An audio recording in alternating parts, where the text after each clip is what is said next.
George, I think we should and I'll never be this. Sing songs, us sing this, never give and I'll never be this. Sing songs, us sing this, never give and I'll never be this. Sing songs, us sing this, never give and I'll never be this. Sing songs, us sing this.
'Well, hello everyone. I almost muted myself by accident there. Hello everyone. My welcome to Darachat. My name is Daramouthe, or Dara for short. Yes, I know, I'm so unprofessional. It makes a 5-year-old look better than me. But anyway, how are all of you today? I hope you're doing well. I've got to be joined by the wonderful and illustrious The Price of Reason, or as your Twitter X little thing says, Price O Reason, which I thought was a lot funnier, to be honest. Well, what happened is that it's a very long story. I don't know if it's an impersonator. There's somebody that has actually Price of Reason. Mhm. Not that I want to give him uh, Yeah. any kind of Star. promotion. Yeah, Yeah, but promotion. what I'll say is that I think that his account was he was put in like Twitter jail and he never got out. Mm, The only thing that's depressing, he has 70 pronouns in his name and stuff, and he seems like some weird activist. And at mm, some point, I never even interacted with him. I think he like blocked me. let's And see. yeah, I mean, I guess what I'm trying to say is that he's kind of annoying, but Yeah. I've never even interacted with him or anything. And Uh, I suspect that initially somebody else had that account, yeah. gave it up, and then this guy kind of noticed it and took it. And I Mm, almost think that he saw my account and tried to do it. And mm, now he's like on Blue Sky and he called himself the same thing, which is just. But you know what? Most people that want to follow me anywhere, and they see his profile, they know yeah. it's not me. Unless Yeah. they think I'm doing a parody. That's the only thing that could happen, that they may think that it's like satire. Yeah, no, and that of course, you see some accounts that on Twitter X that have to put the parody after. Like, there's an Elon one, there's a Trump. Like, there's just so many of them. It gets ridiculous after a while. But no, it was just funny to me because it was like at price or reason. And I was like, man, that sounds Irish. I'm like, a price or reason. What the hell is going on here? but no, but I've seen you, of course you have been on Midnight's Edge a couple of times, or many a times, in fact. You've also been on other places too, but I've just seen you mostly on there for that, so I know you're kind of connected to it. And of course, I've had Tom on in the past, great guy, Tom Connors, and then I've Yeah, Tom's great. Tom's great. He's a good friend of mine, and I've done a lot of streams with him. Mhm. And yeah, I do stuff with Midnight's Edge here and there. I may pop up on a few other streams from Mhm. time to time. Yeah. Maybe Mr. Brown's Alliance. That's a cool guy in Mhm. England. Mhm. Hang out with from time to time. Yeah. I like Cannoli Sasquatch. Oh He's a, yeah. he's a swell guy. Yeah. And Gooch. Gooch is Gooch. awesome. Yeah. Also, Nerd Wars. Mm. Sometimes I hang out with Erwin, Mm. with Angry Badger. Angry Budgie. Yeah. Think Yeah. Angry Badger, I think I annoy him, but I like him nevertheless. Well, isn't that why he's called Angry Badger for a reason? No, I think that sometimes he and I see eye to eye on stuff. Sometimes I think when we disagree on things, I think I annoy him, but it's Right. okay. He's a good guy. I like him. Yeah, that's good. Yeah, it's nice that you get to meet those kind of people that you can kind of get along with, or not annoy enough that they'll kick you out, that sort of thing. But yeah, I've had him on. I had Nick Weiser on, and of course Nina Infinity was on. That was one I was waiting a long time for to have her on. But no, I am. You're part of the Fellowship Fringe Society Discord. Now that's a mouthful. Um, and so I tried to ask. I've asked Abomination AJ from there, and he came on, and some others. So, but yeah, just I go around, and I know your thing is mostly pop culture, and most of that stuff again being on Midnight's Edge and whatnot, and all these other ones. Give Uh, me 1 second. I may have a technical thing. Give me like sure, 10 seconds. sure. Um, but yeah, for those who don't know or first time coming here, this is just a conversational show. Basically, I just invite people on, whether they're a creator or not, and just have conversations with them. Of course, you saw me yesterday with Vent, who works for Rumble in a comparative uh, operations, and Sorry about that. I just had to fix something. There no, was noise here in the background. oh no, you're fine. But yeah, no, I hope you entertain people in those 10 seconds.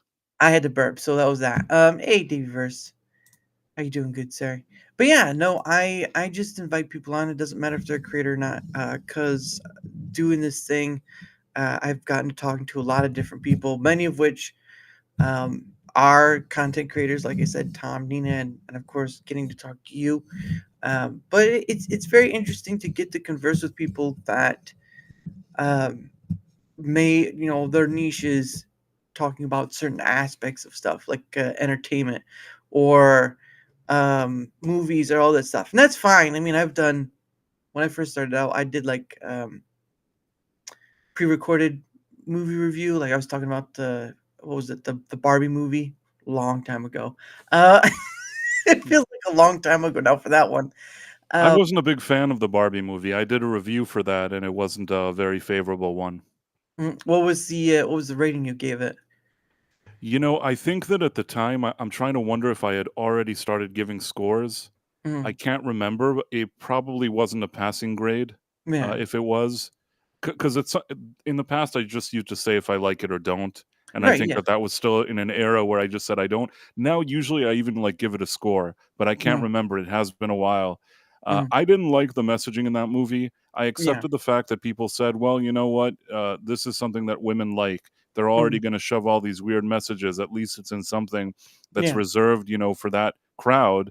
Mm, It's not the same as Star Wars because Star Wars I won't say that women don't like Star Wars, but there was a very predominantly male audience that liked Star Wars, even Yeah. though there were women, and I know women that love Star Wars, the real Mm. Star Wars, and they're very knowledgeable. So Right. it's not that I'm saying that women can't like it, but I think that the women that do like Star Wars like it for the same reasons the guys like it. Yeah. Meaning they're usually in the same mindset as the guys, the real women fans. Mhm. I guess what I'm trying to say is Barbie is very much targeted to a certain type of audience. I still don't think that that's the type of message that for little girls or for children or whatever it was. But Right. you know, Hmm. what can I do? I didn't like the movie. Right. No, and that's fine. The one surprise that got me was that Ken was the most likable out of the whole movie.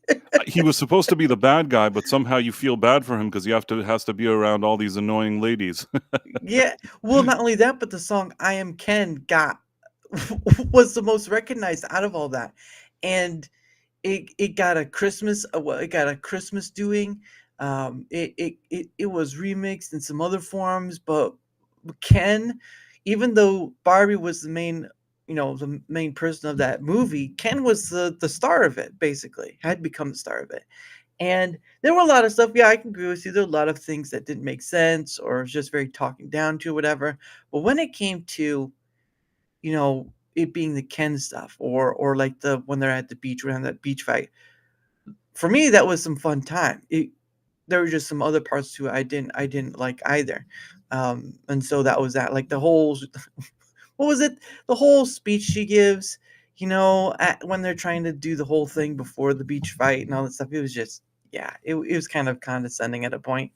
I didn't like that speech. I understand that it was something and maybe it struck a chord with women. It's fine. I don't really know what to say. I just Mm, feel like the movie was rather mean spirited. yeah. Let's put it this way again, and I said it. If Mm, everything else was great, if mm, everything was just like normal, the way I think that what normal seems like to me, and there was mm, this one offbeat movie that did this, you'd kind of mm, think, okay, whatever, it's just one offbeat thing.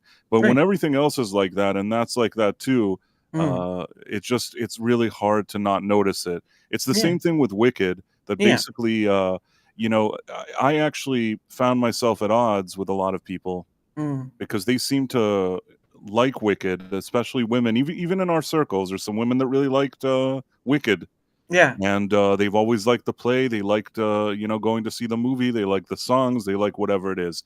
I Mm, personally, my opinion is that the original play itself, based on the book itself, mm, is basically fan fiction with identity politics. It always has been.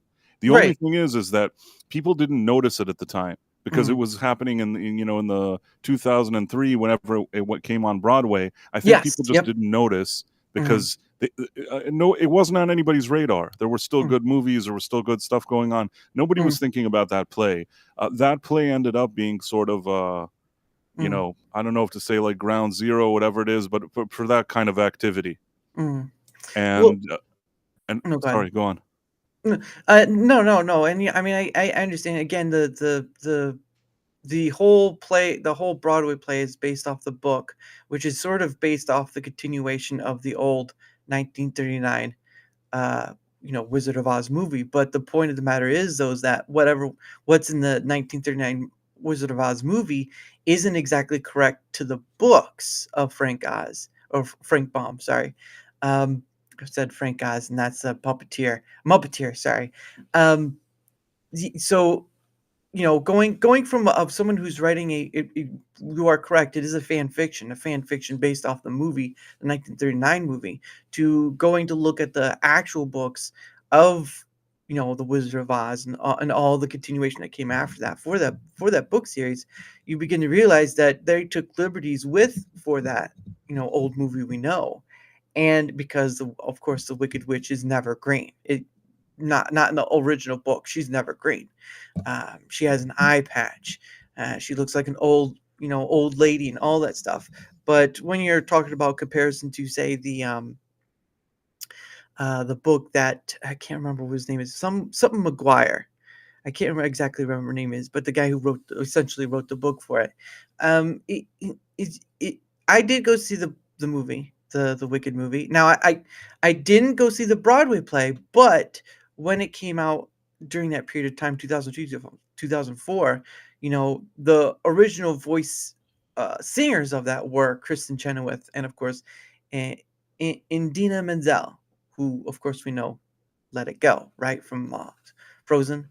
And of course for those who don't know, they did get to appear in the movie with their sort of counterparts at a degree. But I have some things about it, but at the most part, what caught me off was that the music parts were enjoyable. There was I laughed at some parts, but it really does feel like there is something there that just kind of feels off. I'm not gonna say it's what way you're looking at it, but it's more of just like there's something there that feels off, and the music was all right for me, but there's just that little thing, a little twinge to it. So, but that's just me. So, I'll tell you what. I saw Wicked. I saw actually an early screening of it, and the thing is that I didn't like it for a few different reasons. I actually did a review that some people, it's a review that a few people even looked at, and a lot of yeah, people seemed angry about. right, The thing is that I personally, first of all, don't like the music in it. Meaning mm, the original Wizard of Oz, even if I'm disconnecting my sentiments from its messaging, mm, the original Wizard of Oz has songs like "Over the Rainbow," "We're yeah, Off to See the Wizard." Those mm, are classic, staple, iconic songs, and mm, musically, they're about 100 times better than anything I heard in this dumb movie. I mean, mm, the songs here sounded just very generic, run of the mill show tunes to me. Now I know some women may love those show tunes. It's the best thing that happened. Musically, I'm also a musician. okay, Musically, for me at least, not on the level of those classic tunes. And I even said in my review that even The Wiz with Michael Jackson and Diana Ross had mm, songs that were, composed and produced by Quincy Jones. There's a right, few really strong songs in there, and even that one, you could claim that Wiz movie, the one with Michael Jackson, it has some issues, mm, and in addition, it has its own messaging. But if right, nothing else, it attempts to do something on its own. You know what mm, I'm saying? See, the problem I have with this Wicked is that they try to make it seem, especially with the way they released the movie, so mm, people, especially unassuming and people that really aren't knowledgeable, will mm, accidentally think that this is legitimately a real official prequel to The Wizard of Oz, which is not. mm. Nope. Like, have you seen the commercials, the trailers for Wicked? It says like before, like Glinda, before there was this, before there Yeah. was Dorothy. Meanwhile, they show Ariana Grande with like in a bubble, looking very much like the Glinda from Yeah. The the movie. original. You The see original movie, yes. Emerald City. You see Mhm. the Yellow Brick Road. Yep. Meaning they really wanted to make it visually sort of in the spirit of that original movie. So Mhm. it's not the same thing as the play. Here they're Mm. basically saying, "Oh, you like the Wizard of Oz? Look what really happened. This is the prequel." And Mm-mm. it's the same thing again with a sympathetic villain, and I'm just so tired of it. Right. Um, I saw this. I also didn't appreciate that the wizard, likes to abuse animals. It wasn't introduced in this first movie, but maybe it will in the second one. Apparently, based on what I've been told, Mm. it turns out. Sorry, spoiler to the people listening. Turns Right. out that Jeff Goldblum, the wizard, it's going to Uh, turn out that he's actually the father of Elphaba, whatever her name is. Elphaba, yes. Yeah, and the Elphaba. way it's going to be explained is that he served her mother a pudding pop. It's some form of elixir. I Yeah, read through it I'm a trying bit. to say it so that we're not flagged on any platform. You're fine. He served her a basket of grapes. Oh, okay. I see what you're saying. Yeah. He Yep. he served her a pudding pop. He went against her consent is basically where you're going at. That is what I'm going for, Yeah. and to put all of that on the wizard, I think that that's a bit much for me. I Mm, understand that on Broadway, like there were show tunes and people singing, and it was some quirky, mm. event that people would go to. Understanding that it's not really officially part of that world, and it's just some surreal, weird, delusional crap, Yeah. Yeah. mainly targeting women and men who may or may not like women, Yeah. and that's fine. I don't care. I'm Mm, just saying that this now is not just some Broadway thing for like a niche crowd that like loved it, mm. or even if it's somewhat of a mainstream crowd, but still This movie now is just a movie that like families now go see. You turn Mm. on, you see the commercials. They're like, you like the original Wizard of Oz movie? Well, here's how it all started. Yeah. And I watched The Wizard of Oz growing up every year. I watched it with my family, and it was a good movie. And why does everything have to get ruined? So people are like, well, it's been that way since 2003. I don't care. Mm. So yeah, it gets no compliments from me, this movie, and really, I just didn't like it. Regardless, it was too long. Yeah. It felt boring and too long to me, Mm. and wasn't really won over by Ariana Grande or by Cynthia Erivo. Mm. You saw the movie, right? Yeah, I saw. So at some point you had Idina Menzel and Kristen Chenoweth. they both came out and they have like a cameo where Yep. they're singing a song. When they Yes. came out and sang, you could tell that they are better actresses and singers than the other two. I bought Yes. those two much more than I bought the other two. Yeah. Yeah. Well, and obviously, and again, they are the original singing voices of the Broadway show. They were there. Right. They were the OGs, and Yeah. however I may or may not feel about that Broadway thing, just talent alone, forget about how I feel about the movie. The second I saw them on screen, I'm like, oh, those ladies are the real deal. And Mm. I barely even I remembered somehow that they were the ones, but I didn't even think about it. They just came out and started singing. I'm like, okay, I Yeah. buy these ladies a lot more. Like Mm. the other two. Cynthia Erivo is trying to play a young lady. She's, I think, isn't she close to 40 or something? I don't even know what something there is completely odd. Yeah. I beyond her bizarre behavior in interviews and also Ariana Grande, Yeah. I don't think I would have selected those two actresses. I think that mainly Cynthia Erivo, they wanted her especially for whatever identity politics they may or may not have been peddling. And in Yeah. terms of Ariana Grande, they probably brought her because she has a lot of fans. Well, and music, she does. She is She a does know how to singer. sing. She does Yes. know how to sing. I'll give her Yeah. that. She's not a bad singer. Right. And if we're just judging by her singing, I guess in the movie, it's fine. Mm. I personally, I don't know. I still wasn't 100% sold on her. I did Right. like her in the movie more than I liked Cynthia Erivo. Cynthia Mm. Erivo really didn't I'm sorry. I know some people love her performance. Didn't really impress me personally. Mm. Right, and again, it's understandable.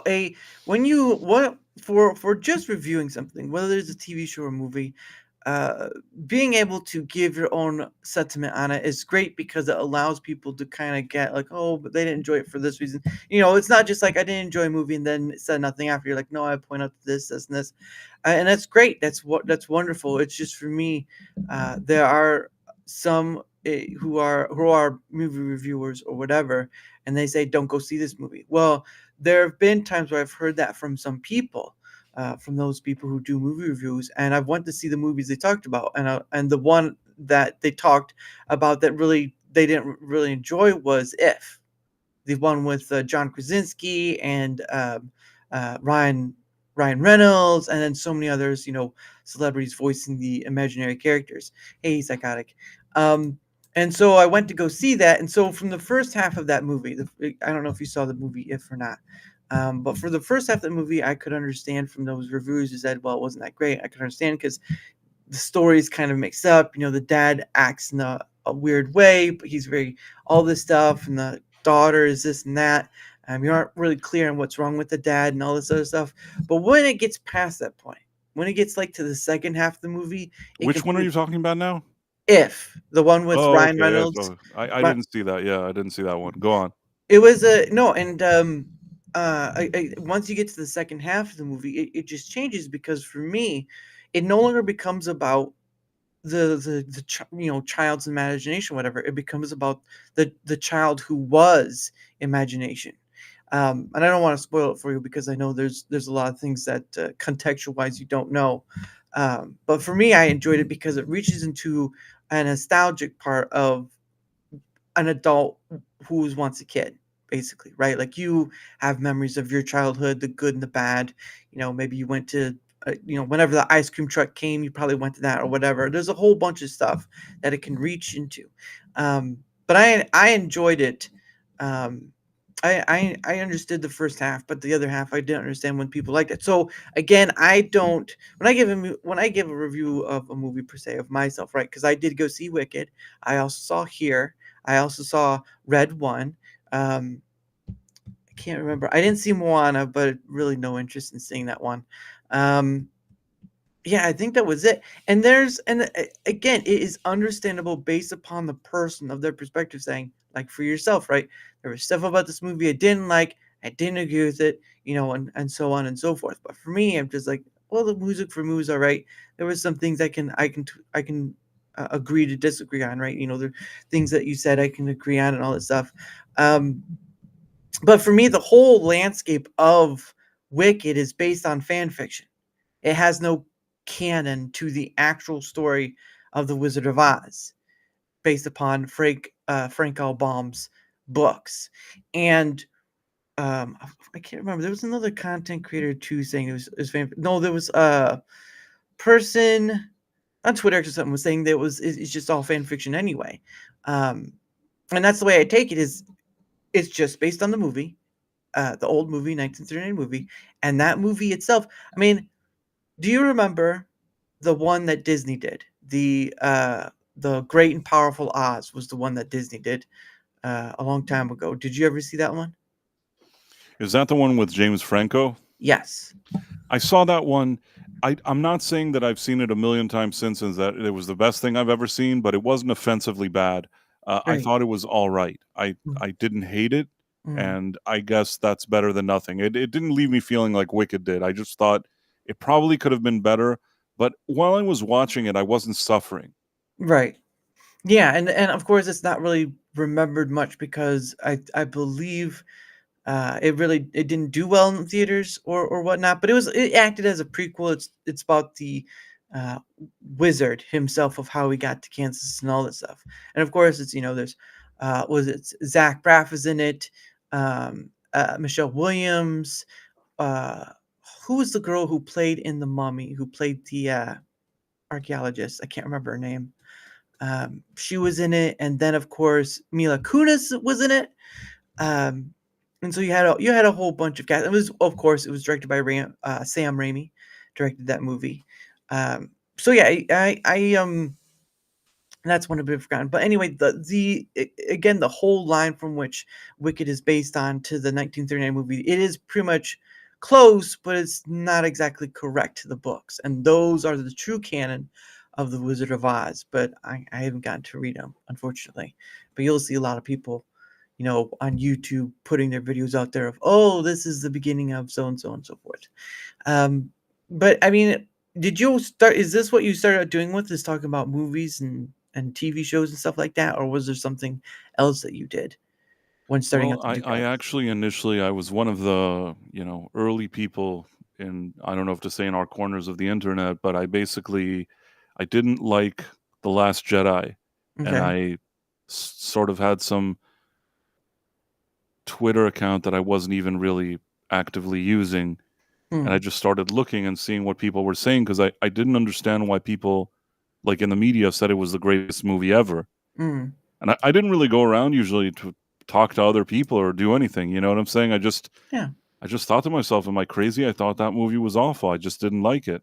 Mm, And then I went online and I mm, think I started just answering. Maybe there were posts or whatever it is. And I just used to write, no, I don't like this movie. And I just used to write stuff. And mm, organically, I started making friends with other people. mm, Some of those people are still here. I'm still in their orbit and their mind even after all these years because I feel like it was an incident that opened the eyes of a lot of people to what right. was going on and and I think that part of what we were witnessing was how the mainstream media and these studios seemingly in cahoots with them Mm, were leaning so hard to shut up anybody that just said they didn't like a movie. right. And when you're in that position, it feels so crappy. You know what Mm, I mean? So I think that that's what initially got me into this whole, circle of people. Eventually, there were a lot of different things that happened. mm, The previous, I always mention this, the previous Twitter regime kind of put de-amplification on my account and different right. things like that. Right. Uh, Spoiling things that I was working on because for a time I really wanted to be a person that brings people news constantly, Mm, about everything that was going on. And I did do that, but then there were some issues. Mm. I guess that sort of shifted me more to videos and live streaming, and that's how I ended up here. Right. But I think everything happens for a reason, Mm. and at the time I was disappointed with certain things that happened, but now I'm happy that I'm hanging out with people, Mm. and I made a lot of friends, and Yeah. it's always nice to hang out, to meet new people, and talk to them about pop culture and stuff like that. Yeah. No, and that's a great fascination with this tool we call the internet, or the stuff we use for the streaming side, is because it's out there for us to. Of course, some of you have to pay for it, but it is what it is. Because for me, I kind of did this because I really just didn't see. Most of the stuff I saw was just talking about the entertainment side or gaming side or whatever, and it was really just about going wherever. Uh, Wherever one wanted to. Like I know some people have asked me like what are the topics that you'll have, and I'm like there are just the conversation is the topic. That's pretty much it. And some people kind of and some people kind of give me a confused look like wait, what's your show again? But the point of the matter, the easiest point you can get is we're just here to it's like going to a diner, right? And you're kind of one person on the other side, people across each other on a table, and you're just kind of sitting having coffee, talking about whatever. Although I don't drink coffee because um, coffee just the smell of it does not entice me.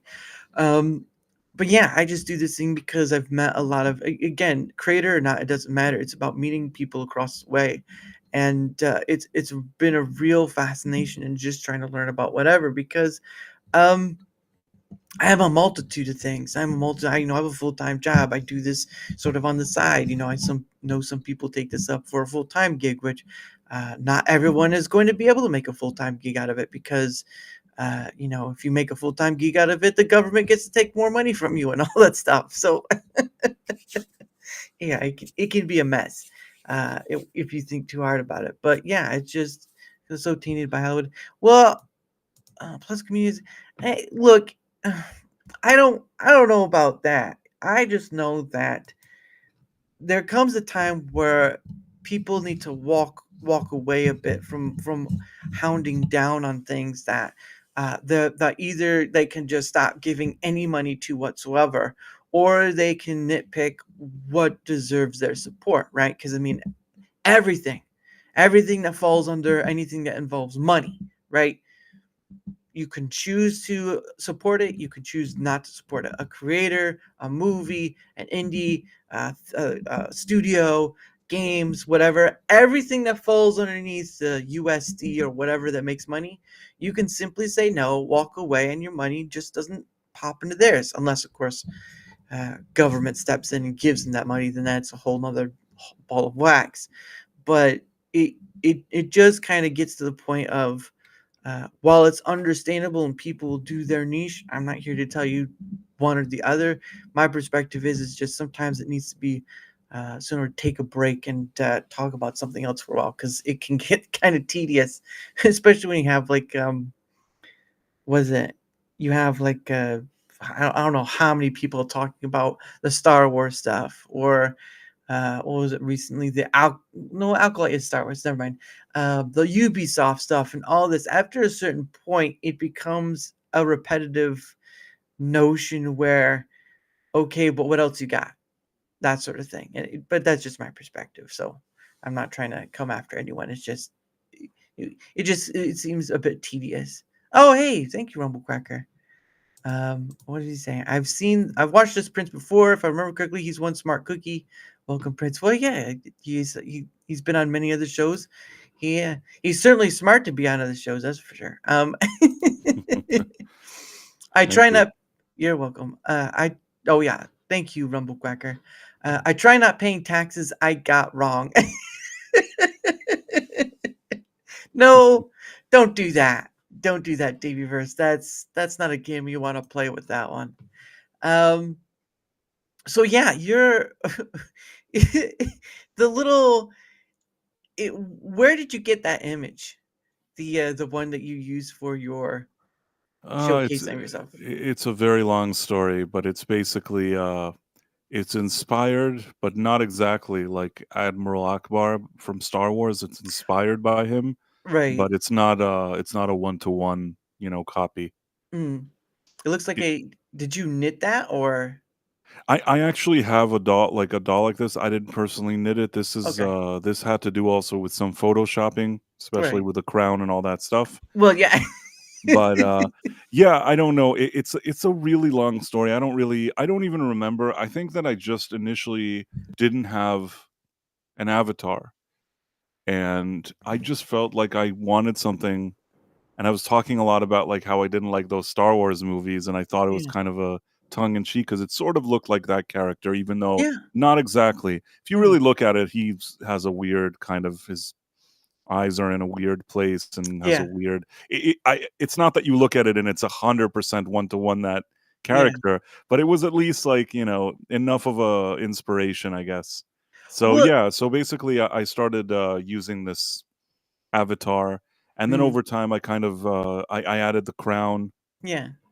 and I don't know, ever since this has just been it. What am I gonna do now? That's It works. It's yeah. very adorable. Let's just put it that way. It's very Right, so maybe, like, it gives people, instead of listening to me say all this crap, it actually gives people a positive feeling right. because it looks like this very nice, I don't even know what to describe it, but this very nice, Yeah. creature talking probably seems nicer than me. Well, it looks almost reminds me it's sort of like a prawnish looking kinda character, right? It's like a knitted that's just what it reminds me of. Um, but yeah, no, it was just an interesting thing that I mean, of course, but then again, you have people who do like VTubing, right, where they use a 2D or a 3D avatar to kind of portray because they don't wanna show their face, right? And I'm pretty sure that's probably what in the category you are too, is you don't want your face to be seen and all that stuff. You use this as sort of for people to lay their eyes on, if that makes sense, right? They, say like the Muppets, right? Like you saw the, Muppets, you would see the person there doing the Muppet, but most people would just look at the Muppet. You sort of in that same category where people just hear your voice, but they want to look at that little cute little knitted doll right there. Yeah. Yeah. You just have to give it like a it's like someone will give it something like stars or whatever for the cuteness factor. But the name Price of Reason is that sort of like a based on like a price for something, or is that something else? Where does that name come from? Uh, it's something that has to do, I think, this is just, me kind of trying to remember exactly how it all went down. I Mm, think that at some point in my early days of Twitter, mm. I, uh, I did a post about Taylor Swift, and it wasn't a positive post because I don't really love her music and I don't really care about her, and I don't know what I wrote. And Right. I think that this post was being shared by a lot of these kind of Swiffers. What are they? Swifties, yeah. Whatever, yeah. Mm, So they basically they didn't like whatever I tweeted. So mhm, what they did was is that they started I didn't know at the time. I wasn't even using Twitter a lot. I don't think I locked my, I don't know if I locked my DMs now. They're probably open, but mm, I just wasn't used to it. I was being bombarded with I think DMs, mm, and maybe with a lot of replies to my post, and then people had taken a picture of my profile and the post, and then they mm, were sharing that, and there was just so many weirdos yeah. getting upset about it.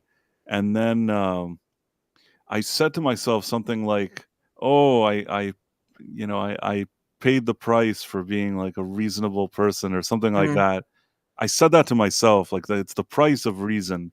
mm, And listen, I at that time had like very few friends online. I didn't really talk to anybody.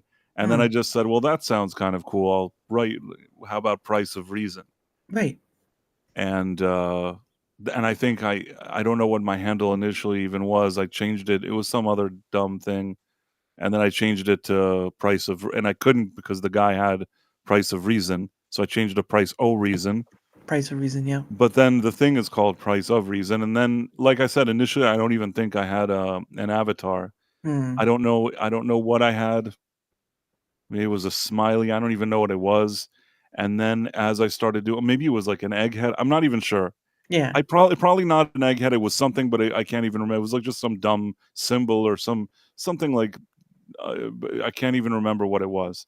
So Mhm. then I decided to make it this, and yeah, that's what I did, I guess. Yeah, and it kind of, because that's what when I was thinking about the price of reason, it it does sort of lend itself to asking what is the price of being reasonable, right? Like, you're trying to be. There are people out there, of course, this is social media, right, where everything is condensed down to, you'll see videos or auditorial, but most of the time it's just a wall of text, right? And so you're kind of at a disadvantage because you don't see how the person's speaking or their emotional output or whatever. You just see words and you read it in your own voice to some degree, or some weird voice, whichever it is. And so the price of reason, especially in social media time, is kind of high, because you can't it is hard to be reasonable in an age where it's nothing more than just texting people back and forth on social media. Take Twitter X, for example, right? I mean, how many times have you come across or seen where people just talk about, say, like a disagreement over a movie or whatever, right? And it blows up into this huge thing that it was just something small. And I think there is, in truth, I do think there's a price of a price, not a price of reason, but a price to reason, right? Because the amount it costs not only keep your sanity, but not fall into the um I don't know, what would be like mental traps, whatever you want to call it, on social media. It can be very difficult to, because there's always one thing that will suck you in, and you're in this weird sort of phase where you're just having this argument back and forth with this person, and sometimes people go on longer than they should, and some people just quit. But it can be very hard depending on whatever the context is. But yeah, I do. It's a good name to have, because there is truth in that. What is the price of being reasonable and all that stuff? But that's just me contemplating on the wording itself. Yeah, no, you got the main idea. That's exactly what it is. So on one hand, it's sort of a game because it's sort of a wordplay. One Mm, hand, I'm Price of Reason, mm. like the Duke of Ellington, or you know what I'm saying, like Yeah, yeah, not Duke, yeah. the Duke of Earl. The Duke of Earl. There you go. Duke Ellington was actually Duke Ellington. I don't know why I pinned him. I made him like a knight. He was a great musician, though. I'll give him that. Oh, So in nice. any case, you understand what I mean. So it's like Mm, price of reason. So on one hand, like price, that's a good thing of reason, and it's mm, like I'm of reason, but at the same time, it's also price of reason, and that's mm. sort of I don't know. It's interesting. Yeah, with the social media aspect, right? And of course, with the video platforms like YouTube, Twitch, and all that stuff, there is a price to it. And how you handle that, a price to the reasonability, common sense, whatever you want to call it. The ability to handle it is a different aspect, because if you're not careful, right, you hear of these burnouts by content creators who put in all this effort because either they want to become famous, rich, or whatever. They're trying to put in this effort to become well known, and they burn themselves out to the point that they end up quitting and never coming back to it. And that becomes a funny thing in itself. Especially, something like controversy, whatever that comes across their way, it gets ridiculous. But yeah, there is a price to reason within the social media field, and I think, from my perspective, that's pretty. It's pretty philosophical to have a name like that, if you explore the depths of using it within the social media field, or say the entertainment field, right, which you talk about most. Um, oh, yeah, they said Prince of Reason. You've been Prince of Reason to me since I found you. You're going to be a Prince to me. Oh, look at that, Prince of Reason. No, that's funny I though. It kind of goes appreciate with that. your Duke of Wellington right there. That happens a lot to me. That happens a lot that people just look at it and quickly read it and think I'm the Prince of Reason, and the crown kind of throws them off. I'm Yeah, not offended by it. It's a good enough name. there you go. What, the prince is here? What? Oh man. But no, I do like that philosophical aspect because um with again with the advent of technology and all that comes with, there is a price to it if used incorrectly, if used poorly. And I imagine you've seen that with the stories you hear about parents who just let their kids with a technological object. Or used to be back in the day, it'd be like you let your TV do the babysitting for your kids and stuff like that. For some parents nowadays, it's sort of just give them the phone, and the whole wide world is at their fingertip. And so there's a price right there, right? When a parent allows it to become the central say, um, or doesn't pay attention to um, their kids' habits of using this technological thing without understanding what it is and the costs that come with that. So there's a lot you could do with that, really, which didn't mean to make this into a philosophical thing, but I mean, yeah, you kind of go down a few roads with that one. Um, I watched a psychologist break down YouTubers in the dark triad traits the other day. Yeah, that's there was some psychologists I know that's talked to like different content creators too, um, but for me, I go into doing this thing, at least speaking from my end, I go in doing this thing just enjoying the process of, because you already have millions to millions of people going through this content creation ordeal. Majority of them which want to become big, want to make it their mainstay, want to make it their full-time job so they don't have to work a regular 9 to 5 job, right? Like I've done work in custodial, I've done work, delivering pizzas. I don't know what you've done for your end of things, but I imagine if you could do survive on this, maybe you'd want to. I don't know. That's what I would want to do this, certainly. I do a Mm, lot of it, but yes, I would like to it to be really the only thing I do in that mm. sense, because I really, really enjoy what I do. Yeah. You, you go. Yeah, I mean, for me, from my end of things, I enjoy doing this aspect because it just the opportunity allows me to talk to, like earlier, a whole host of different people, creator and not. Doesn't always work out because obviously scheduling and whatnot, but the opportunity to reach across the table to just about anyone is vast and wide, and it can be scary sometimes too. But it's for me, it's a surprise of sorts that I have this ability. Because I stream to two different platforms. I stream to Rumble, I stream to YouTube. Those are the only two platforms I do right now. I have the ability to be connected not only billions through YouTube, but I have the ability to be connected to millions through Rumble. And the ocean of people it's almost like being a what's a good term? It's almost like being that big guy you see go into a golden corral, and he's just like, he is just in heaven. I have that arena, which is just like heaven. I've had a few drop offs. I've had some people not respond back, or there was one who set up a date, and then when the day came, never showed up or replied back. So there was that. Um, I've had some had to cancel plans, or change the date or whatever. But at the end of the day, the possibility and just to have the ability alone to talk to people across whatever platform or whatever is it's incalculable.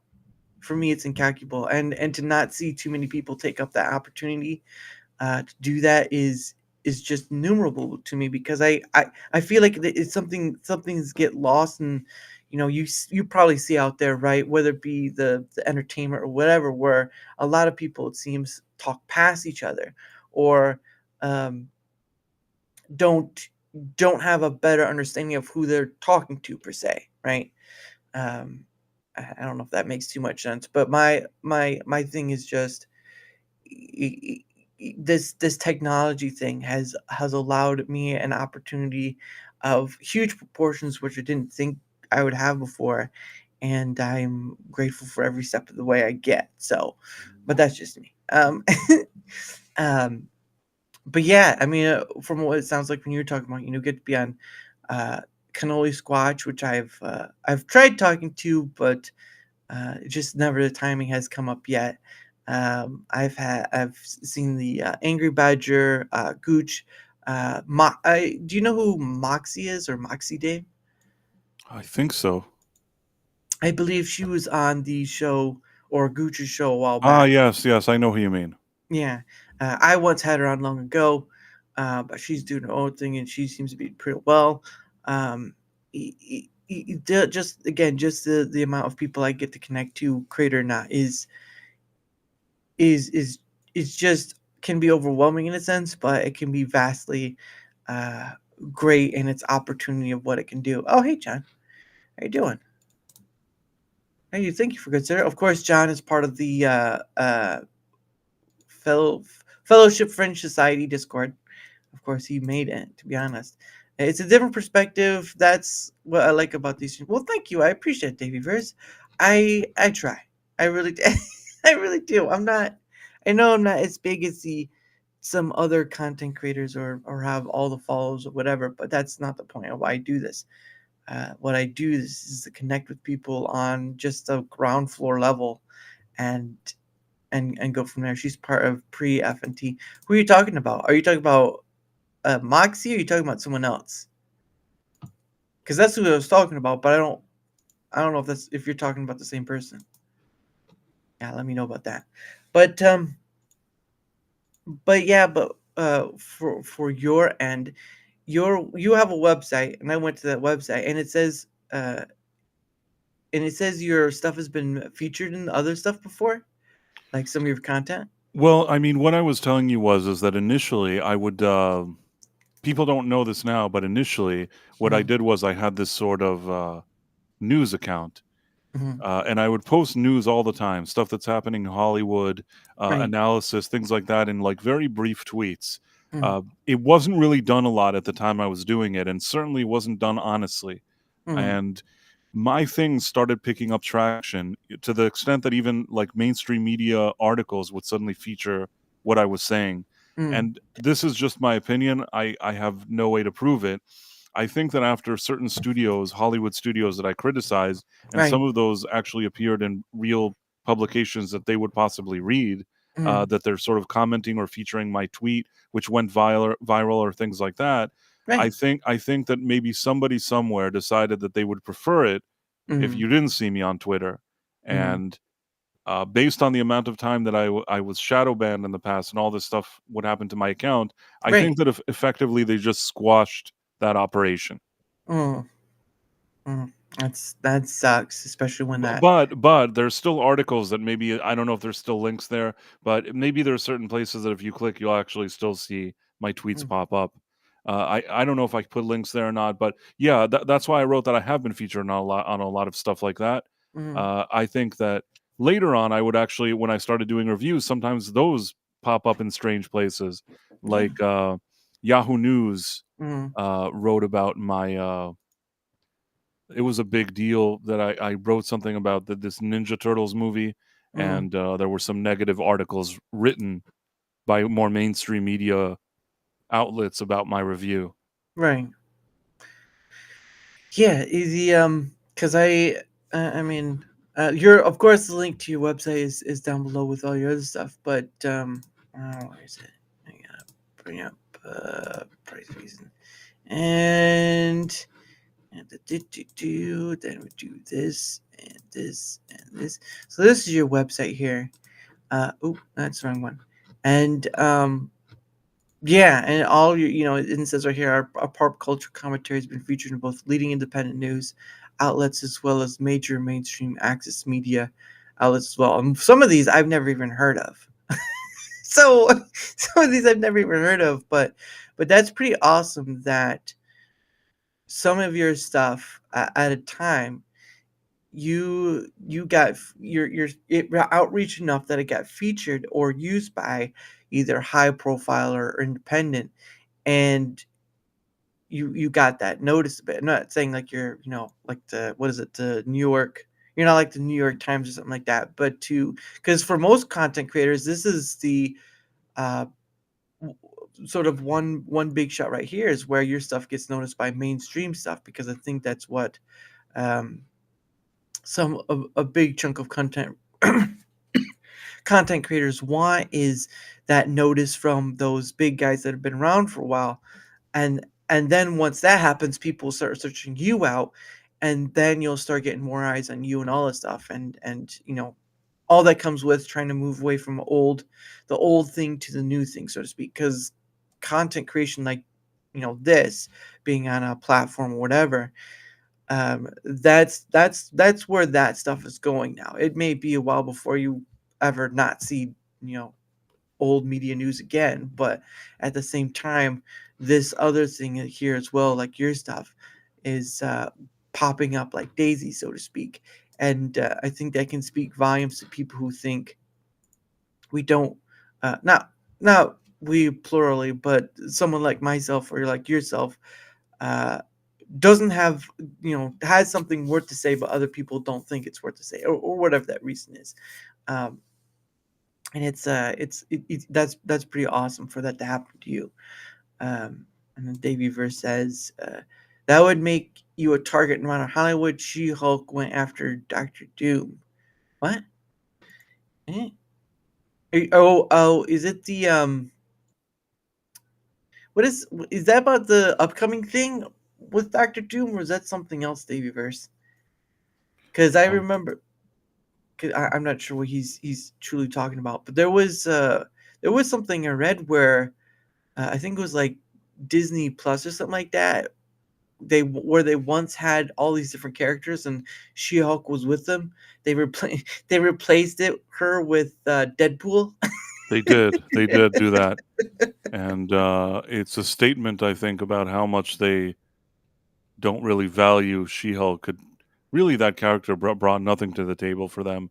Mm, The funny thing is, it was a huge opportunity for them mm, because She-Hulk is basically one of the more well-received female characters in mm, comics. It was its own character. It is. Still think it's sort of a derivative character, but I think that there were people that actually liked that character and mm. grew up, reading some of those comics, and they were fun comics. And I know friends that really liked those. And the show was just like, well, why don't we make her hate men? Yeah, which is because I remember bits and pieces. I never watched the series myself, the She-Hulk show, but there'd always be a creator talking about it somewhere. I know that the what was it, the Daredevil appeared in it, but it was in the wrong costume or color of costume. And then it was just a lot of different things that just seemed to go from.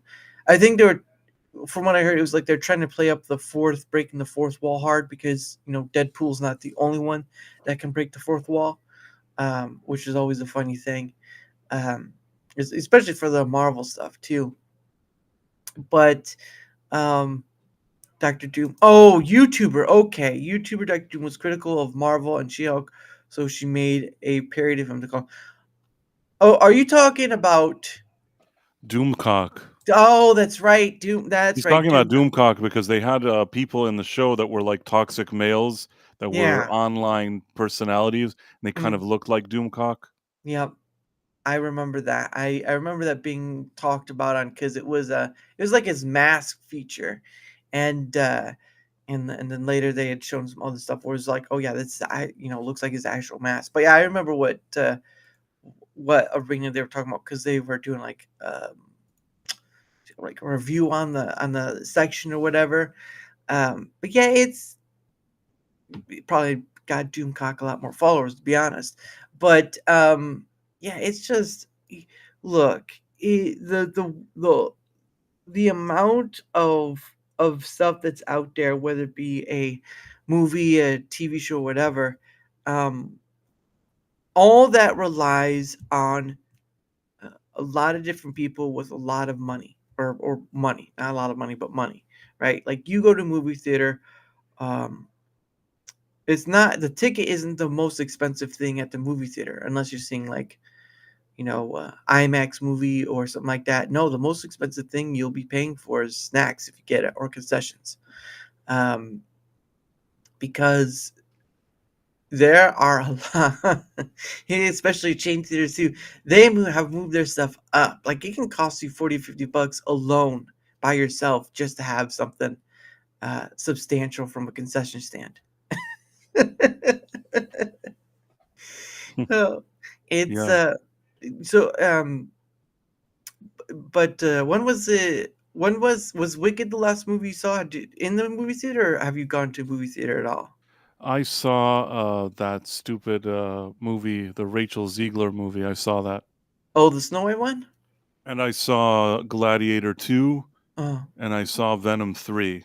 I saw that one kind of late, but I saw that one too. hmm. I hadn't seen Gladiator 2 because it's kind of like the first one was all right, so it's kind of meh. But what do I, you I think? I like the first one for whatever it is. I don't think that it needs any kind of follow-up or sequel. I Yeah. went to see this movie, and really, when you watch it, you feel like it didn't need the sequel. It doesn't really bring anything fresh to the table. Mm-mm, It doesn't, in my opinion, do anything that the previous one did. mm, It doesn't do it better than the previous one in any way, mm. and it's a very mediocre movie. You know, Yeah. if I kind of let go of all of that and look at it kind of just as a dumb, brainless thing, then Mm, I guess it's all, not even all right, like really mediocre.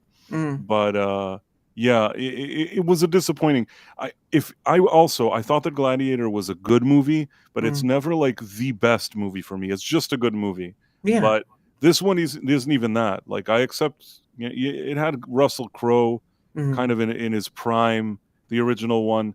mm, This one doesn't have an actor with that kind of charisma and presence. mm. It just doesn't work. There's a lot of issues with this one. Yeah.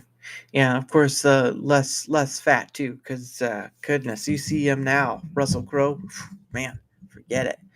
But anyway, so it is the top of the hour, and so what that means for me, for my thing is, at the top of the hour, I kind of set aside some time for us to promote ourselves. A lot of content creators I've seen either do it like the beginning or end for their people they have on as guests or whatever, or they kind of do sporadic throughout. I do mine sort of at the hourly mark, because it's not only is it sort of like a timekeeper, but it's just sort of like, okay, we're doing this thing. Let's take a small break, promote ourselves, and then we can get back to whatever we're talking about. Because not everyone I've had on is a creator, but if you are, I do. It's sort of like a giving back, so for your time and stuff. So I did put all your links down below. It's Um, okay. It's fine. You don't have to do anything. If you're on a platform, you do Price of Reason. I'll be there. if you could find his name, yes, it's him. No. If you do Price of Reason, you see some little squid-like looking creature with a crown, you know that it's me. I just hate for someone to say, there was that porn site. It's like, whoa, hey. The early days. But no, his links are down below. I did post like it showed earlier. I did post your website link because it has all your links to your other stuff. So I did. So your Twitter X and your website link are down there. So if you guys want to find out where else he's at, his website link is there for you to do that. So, because I think sometimes it's easier just to put everything under one link, and then you can go down like Linktree, right? You know how Linktree does their thing. It's kind of easier for all that, because I remember having to post like 6 or 7 different links, and like, there's got to be something easier than this, and there was. I use Linktree, so there's that. Um, but anyway, for my end of things, um, whether you're watching from the Rumble side, whether you're watching from YouTube side, thank you all for being here. If you wouldn't mind leaving a like, and of course with Rumble now reposting and leaving a follow or comment. Um, Anything that helps the engagement factor on either end is much appreciated, because again, guys, you know how it goes, right? Not only does it help being seen more, because that's how it usually works, but for me it's also about uh, being used as a way of getting people on. Like, it's another way of uh, having guests on, because a lot of people I've had in my chat are people who've been on as guests, and it's been pretty awesome to be able to do that. So um, any help with that engagement factor, no matter which platform I stream to, is always a gratefulness unto itself, because again, I started in May of last year, but I didn't start streaming until August of last year. And so for me to come to this point and doing this thing has been a real, not only an eye opener, but a really a gratefulness, a humbleness sort of thing. And I appreciate it all. So again, don't if you can, whether on the Rumble side or YouTube side, and help with engagement factors, much appreciated. Of course, if you want to see where else I'm at, right? Just like with Price over here, I have a link down below that leads to other links. To my links to go to, Twitter eggs, You DMs. know what? I'll do a plug. I thought Sure, about sure, it. I'll do a plug. Are you with me? sure, sure, sure. So basically, most people that do know me and follow me, they Mm, either follow me on Twitter, which is great, or yeah. they follow me on YouTube, Mm, which is also great. What most people don't know is that I have like a sort of secret experimental YouTube channel. right. So that one is called Price of Reason Live. Uh-huh. And that one is one that I do kind of bonus content and also kind of live streams, spontaneous live streams, usually Mm, shifted more to there. So that mm, one most people don't know about. So if mm, somebody feels like, like subscribing to something, mm. Price of Reason Live is good. Mm. I'll try to. I think that should be in your. Maybe. If you Oh go to the yeah. website, probably one of the options are that it says like live stream channel or something like that. It's much newer than the other one. I think it's this one, right? This Yes, price the that's reason one. why. If I think if you click on that one, Yep. It leads to it. Yep. It leads to it. It leads to what you're talking about. great. So that So one would be your live one. the Yeah. live one. Yes. Yeah.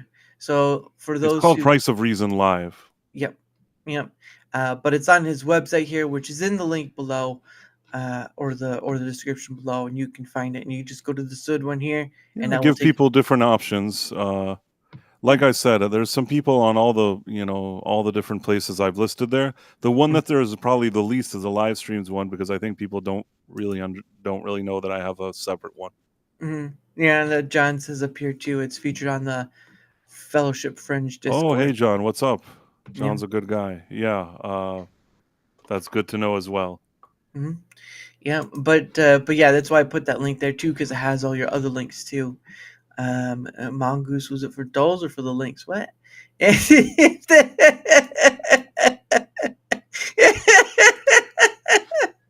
Come on, guys, come on.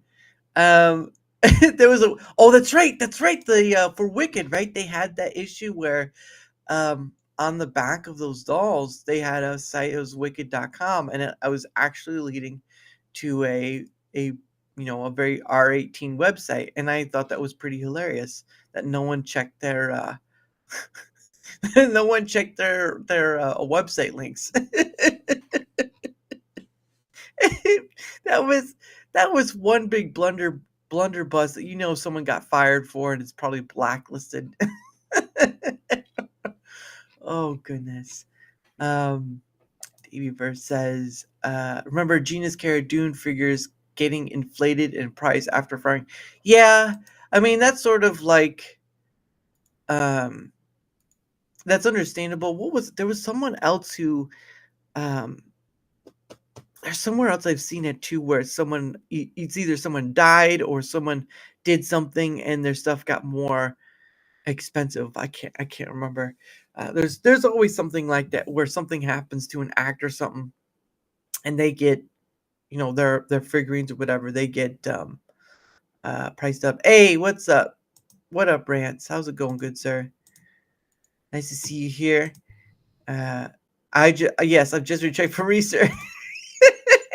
David, David Rivers, put the mouse down. Stop clicking. Oh goodness, that's hilarious. But yeah, that was such an interesting story. How can you not? Well, I don't even know who made the toys, but how can you, as a toy company, not check the link you're going to put on every single toy you put out there? Yeah, that For was real dumb. Really that, bad quality assurance. yeah, that was like, how are you even? that was it was that makes for funny stuff, but it's real sad because there were a lot of parents who had kids who probably went to check that site out, and now they have to explain to their kids, yeah, yeah, it's ridiculous. So freaking ridiculous. Someone is trying to sue. Oh, really? Someone's trying to sue too? Well, I'm not surprised. They should sue because that was on whoever was printing those toys, which I don't know who the company was. Probably Hasbro or something. I don't know. And I saw that too with Hasbro's that they're not going to be making any more uh, movies. I think there was something out there put out because I think because of the Transformer, the last Transformer movie with I can't remember what it was called, but it was like Crim Southworth and whatever was voicing in that. I guess it didn't do well in theaters, so they are not doing movies anymore, which is understandable. But goodness, I can remember when the first uh, live action uh, Transformers came out, and I was like, yeah. Did you ever watch the Michael Bay Transformers? I've watched I've watched all the Michael Bay movies, and I watched the crappy Rise of the Beast one. Mm, I watched the stupid Bumblebee one, and I mm, watched this more recent Transformers one movie. mm. What did you think about the recent one though? Transformers one, Yeah. I feel like it was a movie that was trying to do too many things Mm, in terms of capturing different types of audiences, and yeah. I think that it lost sight of what it needed to do to actually get people to watch it, which is why Mm, it's considered kind of a flop. But mm, really, there were elements of that movie that were not bad. It's mm, just that the first third of the movie is annoying, and I feel mm, like they really dumbed down everything and tried to make it for like doofus children. And then, like as the movie progresses, there's some elements that I actually genuinely liked, mm, and I thought that they were kind of improving certain things, and the film kind of finds its footing. And by mm. the time that it's like the third act, there's actually things that I liked in the movie, but Yeah. there were also things that were annoying even throughout the movie. So it was sort of it was like a mixed bag. I couldn't say that everything about it was bad, but I Mm. think that they also didn't do enough to make it great. Yeah, and I can understand that because I mean, again, there was I don't know much about, the first time I remember seeing the anything with Transformers was like the back in the day, like Fox Kids, where they'd play like oh, what was it? They'd play, I think it was Beast Wars. It was because that was like the old janky CGI of way back in the day, way back in the day, and that's what I remember seeing of Transformers. But when the live action came out the Michael Bay stuff, I was just blown away. And it's funny enough is going back and watching them. Some movies don't stand. The CGI and stuff doesn't stand up to it. The CGI seems to keep standing up to time itself. And I think the first one of those movies was at least crap. I'm gonna have to look it up. Um, Wikipedia, let's see.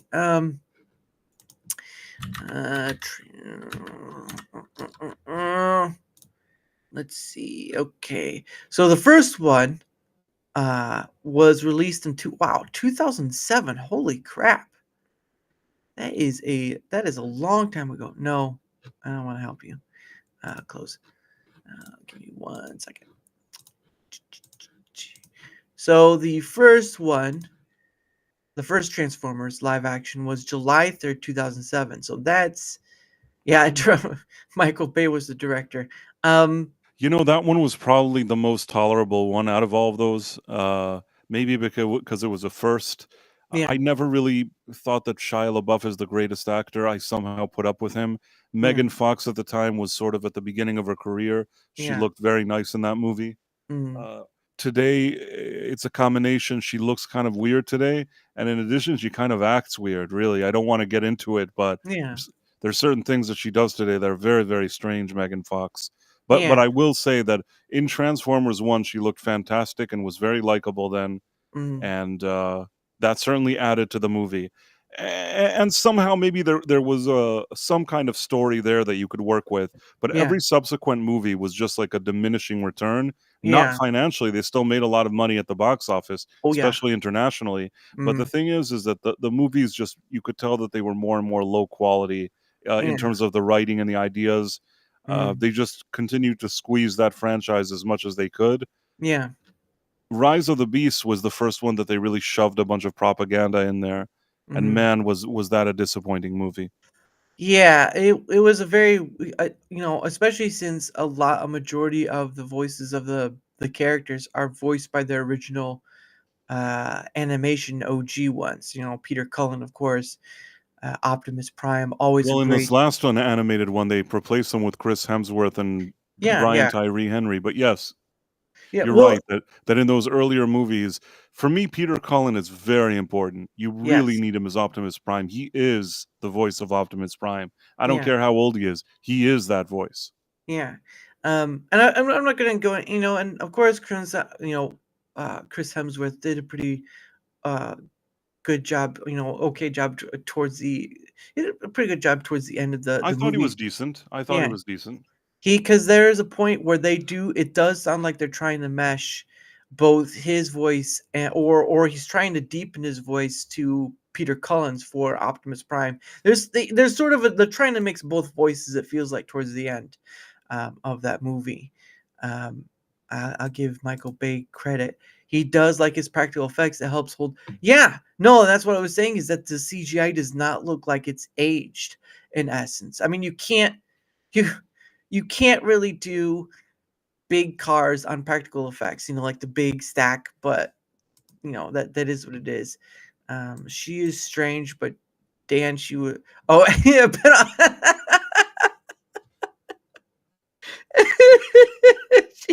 jeez, come on, yeah.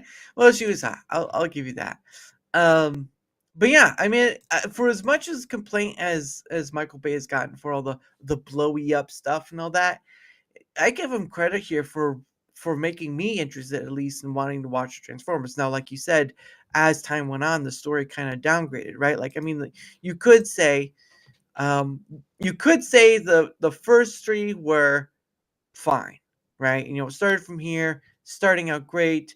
You have Revenge of the Fallen, and just to see, them to come back again was great. And then you have Transform. It should have stopped at a trilogy instead of this five. And it would have been nice if it was a more well written and well thought out trilogy. Mm, Also, they did not that I'm not saying that this completely ruined it, but mhm. the first two movies had Shia LaBeouf and Megan Fox. You kind of were used to it that they were Yeah, the leads. yeah, yeah. The third one, because there was some kind of dispute with her Mm, and Michael Bay and Spielberg and whatever it was, yeah, she ended up being fired, and they yeah. replaced her with Rosie Huntington Whiteley.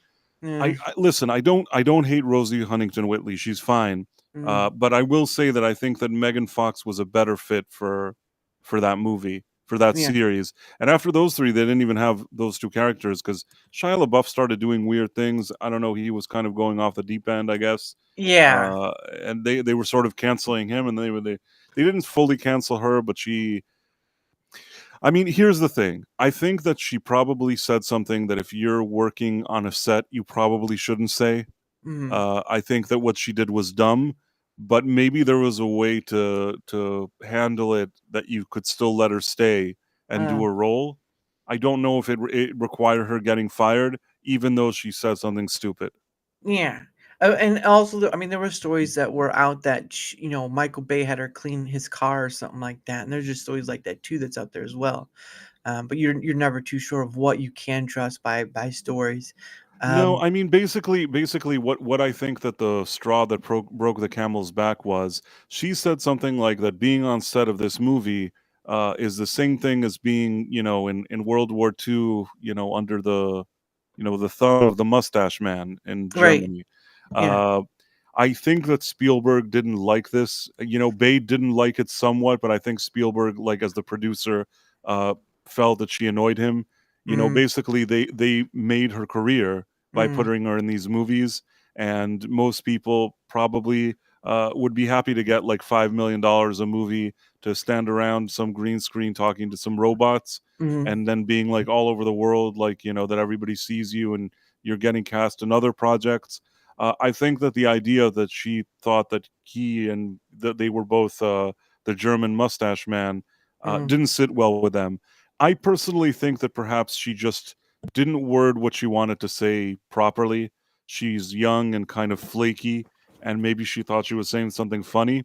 And Uh, perhaps there was a way just to take her aside and say, listen, you said something really, like, you shouldn't say that about us. We gave uh, you an opportunity. Maybe give her a chance to say, you know what, guys, I didn't mean that. And then just, you know, bury the hatchet. But mhm. somehow they didn't bury it. Yeah. Yeah, well, getting a comparison to Hitler is not really the greatest of things either, so I can understand. I can Right. I mean, understand. listen. It's a stupid thing to say. You know, Yeah. here it's again.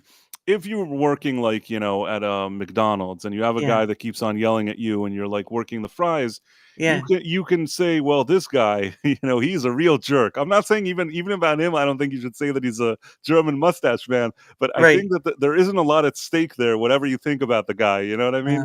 But yeah. when somebody is like, hey, do you want to be, instead of just, you know, an aspiring actress that's sitting around here, Uh, you know, trying to run from audition and audition, do you want to uh, be like an international star on a yeah. Spielberg production directed by Michael Bay that's going to be shown all over the world in every country and make Mhm. you a household name and you'll make millions all the time? Like, do you Yeah. want that? Most people would say yes, thank you. You know what I Mm. mean? Yeah. How annoying could they have been on set? You know what I mean? There is kind of a feeling of brattiness to a comment like that. And I Yeah. think that that's probably, if you think about it, both of their leads ended up being like flaky and annoying. They chose Mhm. like Shia LaBeouf and they chose Megan Fox, and neither of those guys really helped them out. You know what I'm saying? Like, instead of appreciating that you got these roles and you're getting all this money, they were Mhm. both like wise asses throughout the whole time. And at the Mhm. end, they unloaded him as well. They're not even just her. Mhm.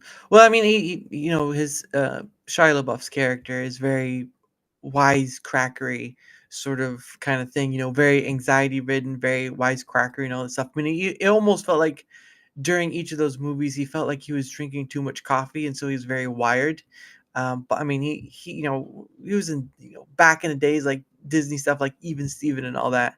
He should Um, be thankful that he even got those roles in that movie. Like, Shia LaBeouf is just like, I really don't think he's the greatest actor in the world. I think well, yeah, he's just all right. Like, yeah, I think that acting wise, both Shia LaBeouf and Megan Fox, that was the equivalent of hitting the jackpot. I mm, mean, when you think of somebody like Christian Bale, I yeah, wouldn't say that a movie like this, even Batman, is not the jackpot for him, because really, you put him in any movie in any role, he'll do it, and he yeah, does have that range. He's a real actor. So yeah, I guess what I'm saying is, like, Shia LaBeouf and Megan Fox, who are we kidding? You know what I mean? I would say that Shia LaBeouf is probably a better actor than Megan Fox, but so maybe they got rid of her first. But they uh, were both being like spoiled brats on this set, in my opinion. right, Just my opinion. I could be wrong, but I yeah, feel like that's probably the reason why after 3 movies, you said trilogy, after 3 movies with the both of them, first two they got rid of her, and then uh, after three they got rid of him, and they're like, we just need people that are going to come here on set and do the job. And then they yeah, brought like Mark Wahlberg for a few movies. yep, Now, Mark Wahlberg, you can say whatever you want about him, but he's a professional. You know what I right, mean? He mm, came, he collected his check. He comes at 9 in the morning. You know, yeah, he's on set.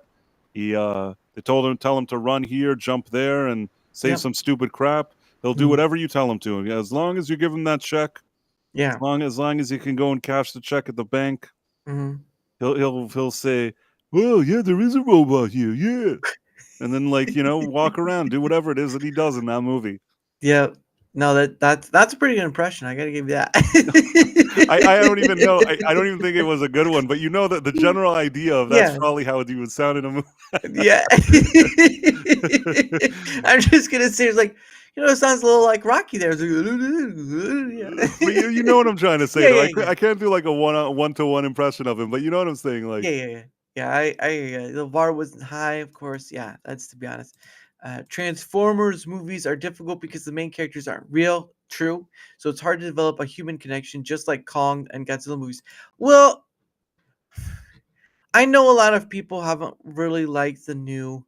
not many people have liked the new Godzilla movies per se. I mean, the first one, they complained there wasn't enough Godzilla, and then came the second one where they added more. There's been a lot of different complaints about it, but for me, I haven't, other than, I mean, I haven't hated any of them. I've enjoyed all of them because, again, it's Godzilla. Now, this is not Toho's Godzilla. This is an agreement with Toho for that sort of thing. Because I think the agreement that Toho has with Legendary is that they can't have a movie of their own come out in the same year that the Legendary Godzilla movie comes out.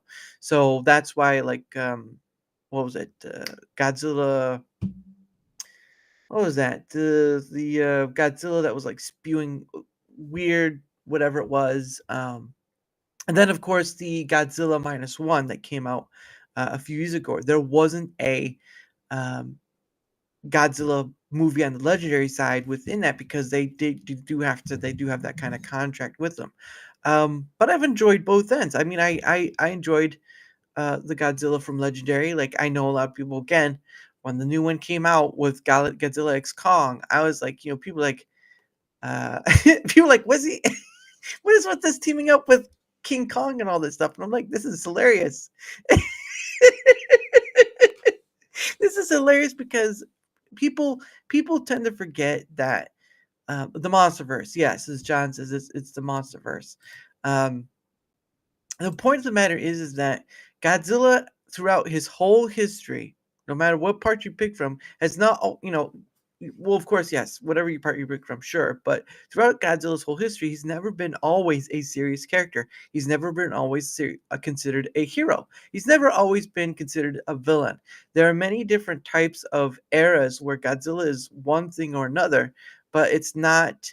Um, it doesn't stay the same per se. It changes over time, and I know that sort of thing was made over during when they saw the whole, you know, the Godzilla X Kong. But at the end of the day, I enjoyed it all the same.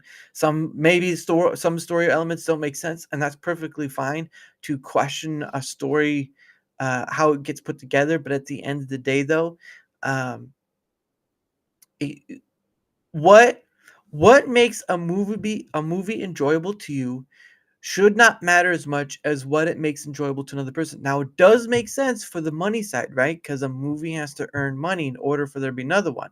And Godzilla, the MonsterVerse one, has sort of been okay, as far as I know, money wise. But at the end of the day, um, it just goes back to personal preference about a movie. One person is not gonna, like with Wicked, right? Like your preference is understandable from the context coming from you. From my context, it's of same similar value of the understandability. We may not see eye to eye on things, but that doesn't matter. Is that we went to a movie, we gave our opinion, and we go on to the next one. And people can take what they want from that, whether they agree with it or not. But the world is so vast that a movie opinion can be just another dime in a Salvation Army red kettle. It's just there's just so many people doing it. It just, if you enjoyed the movie, great. If you didn't enjoy the movie, great, and you move on to the next one. I mean, that's just what a movie is. It's just either you don't enjoy it or you do, and you give your opinion on it and see who hears you out or not, and there you go. You know, it sounds hard, but it is a bit simple. Um, what is it? What is that? I don't know about the black color one, but it looks better than the color one. Well, that's understandable because the original Godzilla started in 1954, and it was in black and white, so I can understand I the like black. the original movie, but I'll also say that Godzilla -1 that came out in recent years, I like that movie very much. I thought it was a Hmm. fantastic movie. Hmm. Really like that. Probably my favorite Godzilla movie to date is Godzilla -1. Really, Right. really like it. Mm. And when you look at that movie, and then you look at the type of Godzillas the more American Hollywood studios make, Mm. really, for me, not in the same league. I I I I understand that they're always trying to make you care about the human characters in the American ones, but because Right. they don't have good enough writers or good enough people making it, you just Hmm. never end up caring about them. Whereas in this Godzilla -1, they managed to make me care about the actual characters in the movie, and in addition, there was also Godzilla there, and Yeah. I think that that's what made it so great. And Yeah. it's I've heard some people say, "Well, I didn't like it. I wanted more Godzilla," but I don't know. On an artistic level, Godzilla -1, that was a really good movie. Yeah, and it's understandable in hey Kismet. Understandable in the faction of because again a lot of content creators have said something similar, like they enjoyed it because it focused human out. And yeah, I've heard that thing too about the Monsterverse one. Yeah, Misty idea. There were a lot of people like that too. There are a lot of people I've heard who say that similar of the Monsterverse one, where it's like, oh, they're trying too hard to focus on the human element, and it doesn't really work out well, and that's understandable. That is understandable. Um, because for me, if you remember from the first, Godzilla 2014, in the commercials, they would show that Bryan Cranston was in the movie. He was going to be, it felt like he was going to be part of it. And in the movie, they actually kill him off in like the first, what, hour, 30 minutes. And it's just like, but what happened? Because it sort of felt like the trailers lied, right? Like you thought he was going to be the main guy, and then it just turns out his son is the main guy, and all that stuff, and it's just yeah. Are you referring to Bryan Cranston? He just collected a check, I think, Bryan Cranston. They brought him, and he made some very serious faces, Mhm. and then he disappeared.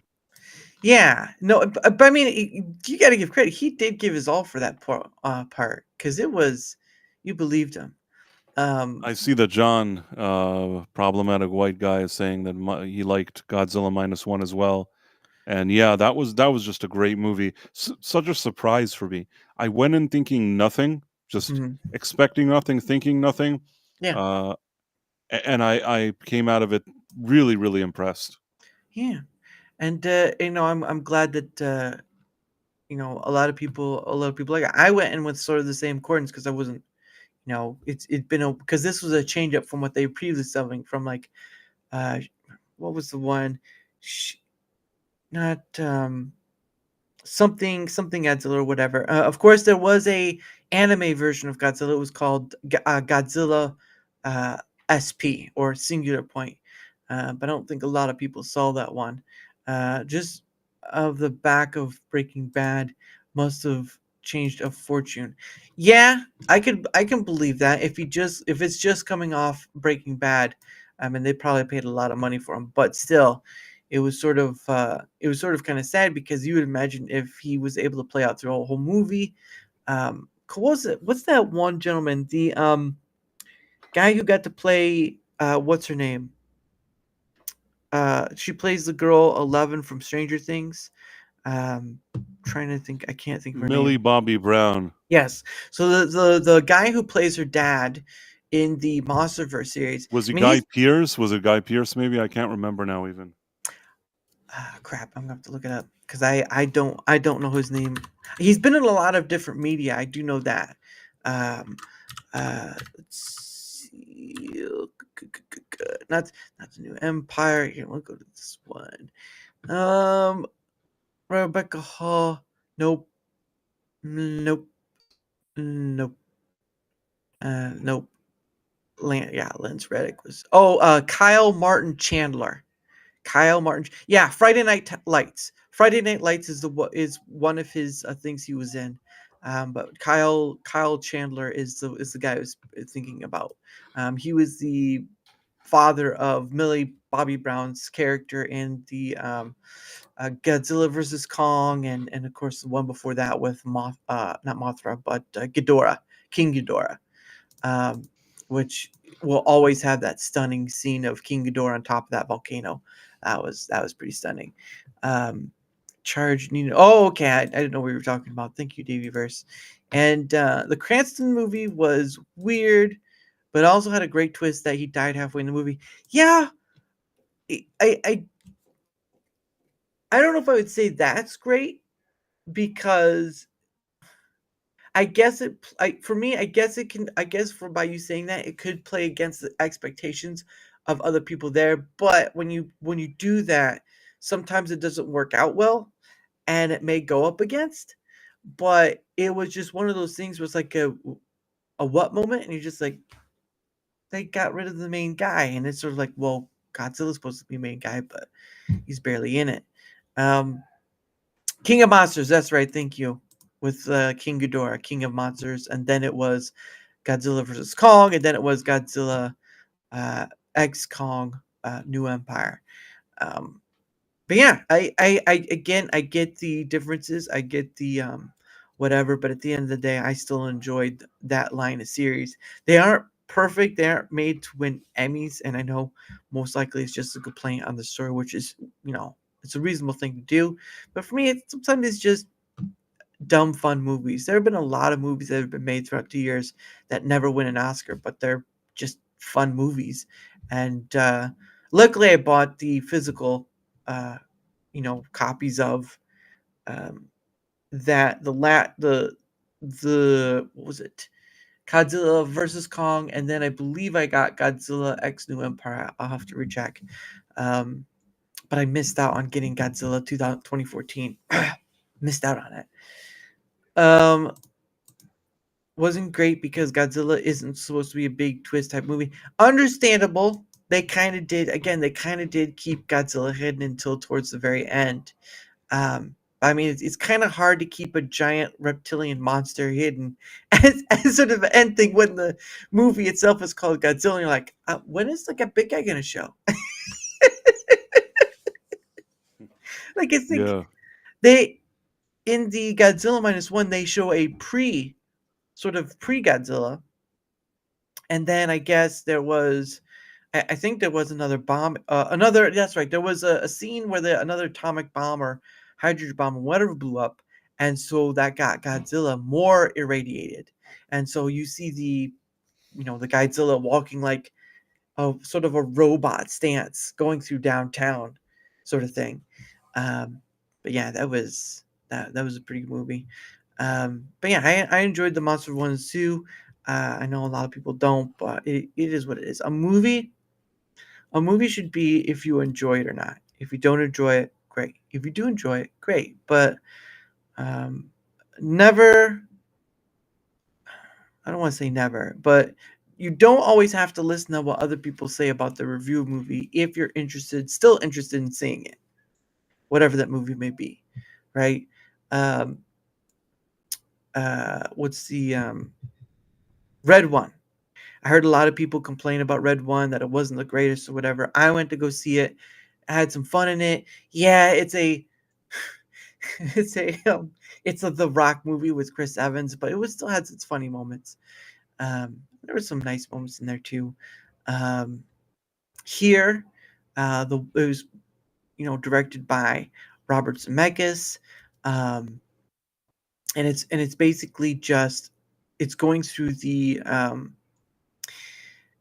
it's a very how they have the camera sort of just in one direction until the very end, like you only see in this one space throughout the whole movie until the very end, and then it just kind of goes through the life of people living in a home, which is sort of a philosophical question to me. Is your home your home?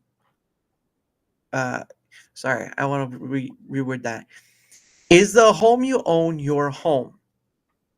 Because someone always came there. If it was there before you and it's there after you, then it's not really your home. It's just an in wait sort of thing. It's just a philosophical matter. So I I think don't it know. used to be that critics, a lot of them got things right, but there would be sometimes movies that I feel like they didn't understand, Mm, and then they were only appreciated later. That yeah, did happen, yeah, but there was still a feeling that many times the critics generally had something to say that was of value, at least certain critics that you trusted. Today, mm, that's really no longer the case. Today, mm, all these critics, you look at the Rotten Tomato score, you yeah, know, it's something to look at. Sometimes, if it's a movie that mm, I know this sounds weird, but if it's a movie that sort of seems very kind of, I don't know if to say woke or what I'm trying to think of, and right, they don't like it, usually that means that it's probably a really bad movie that even if they didn't like it. But in some cases, if it checks the right boxes that they like, they'll just mm, say it's good even if it's not good. And then right, on the flip side, something that may be decent and they just didn't like it because it didn't cater enough to some political thing that they wanted, they could all just tank it and say it's terrible. So Right. it's really hard. It's really hard under these circumstances to take a site like Rotten Tomatoes seriously anymore.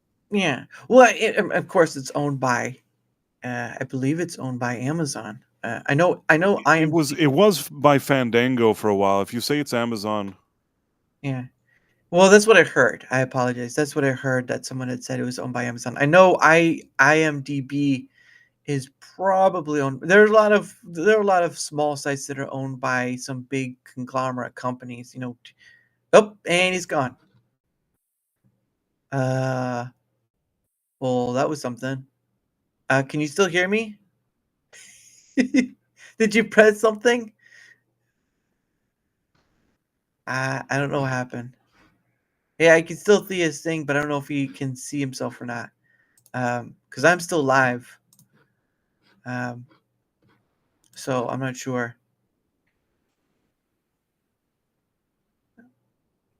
Hold on one second. I don't know if he's okay. I don't know if you can hear me now. Can you hear me, Price? Yeah, he's something happened. Hold on.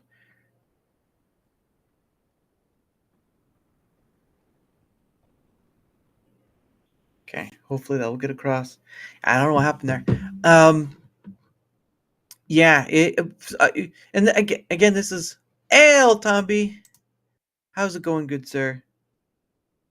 Hope you're doing well. Looking forward to the 28th with you, good sir. I know weren't able to come to the last Rumble Squared, but I'm looking forward to the 28th with you. Scene. There he is. yeah, I'm back. I was like, what the heck happened? There's so many technical. I don't really know, but hopefully you entertained everybody for a few minutes. Yeah.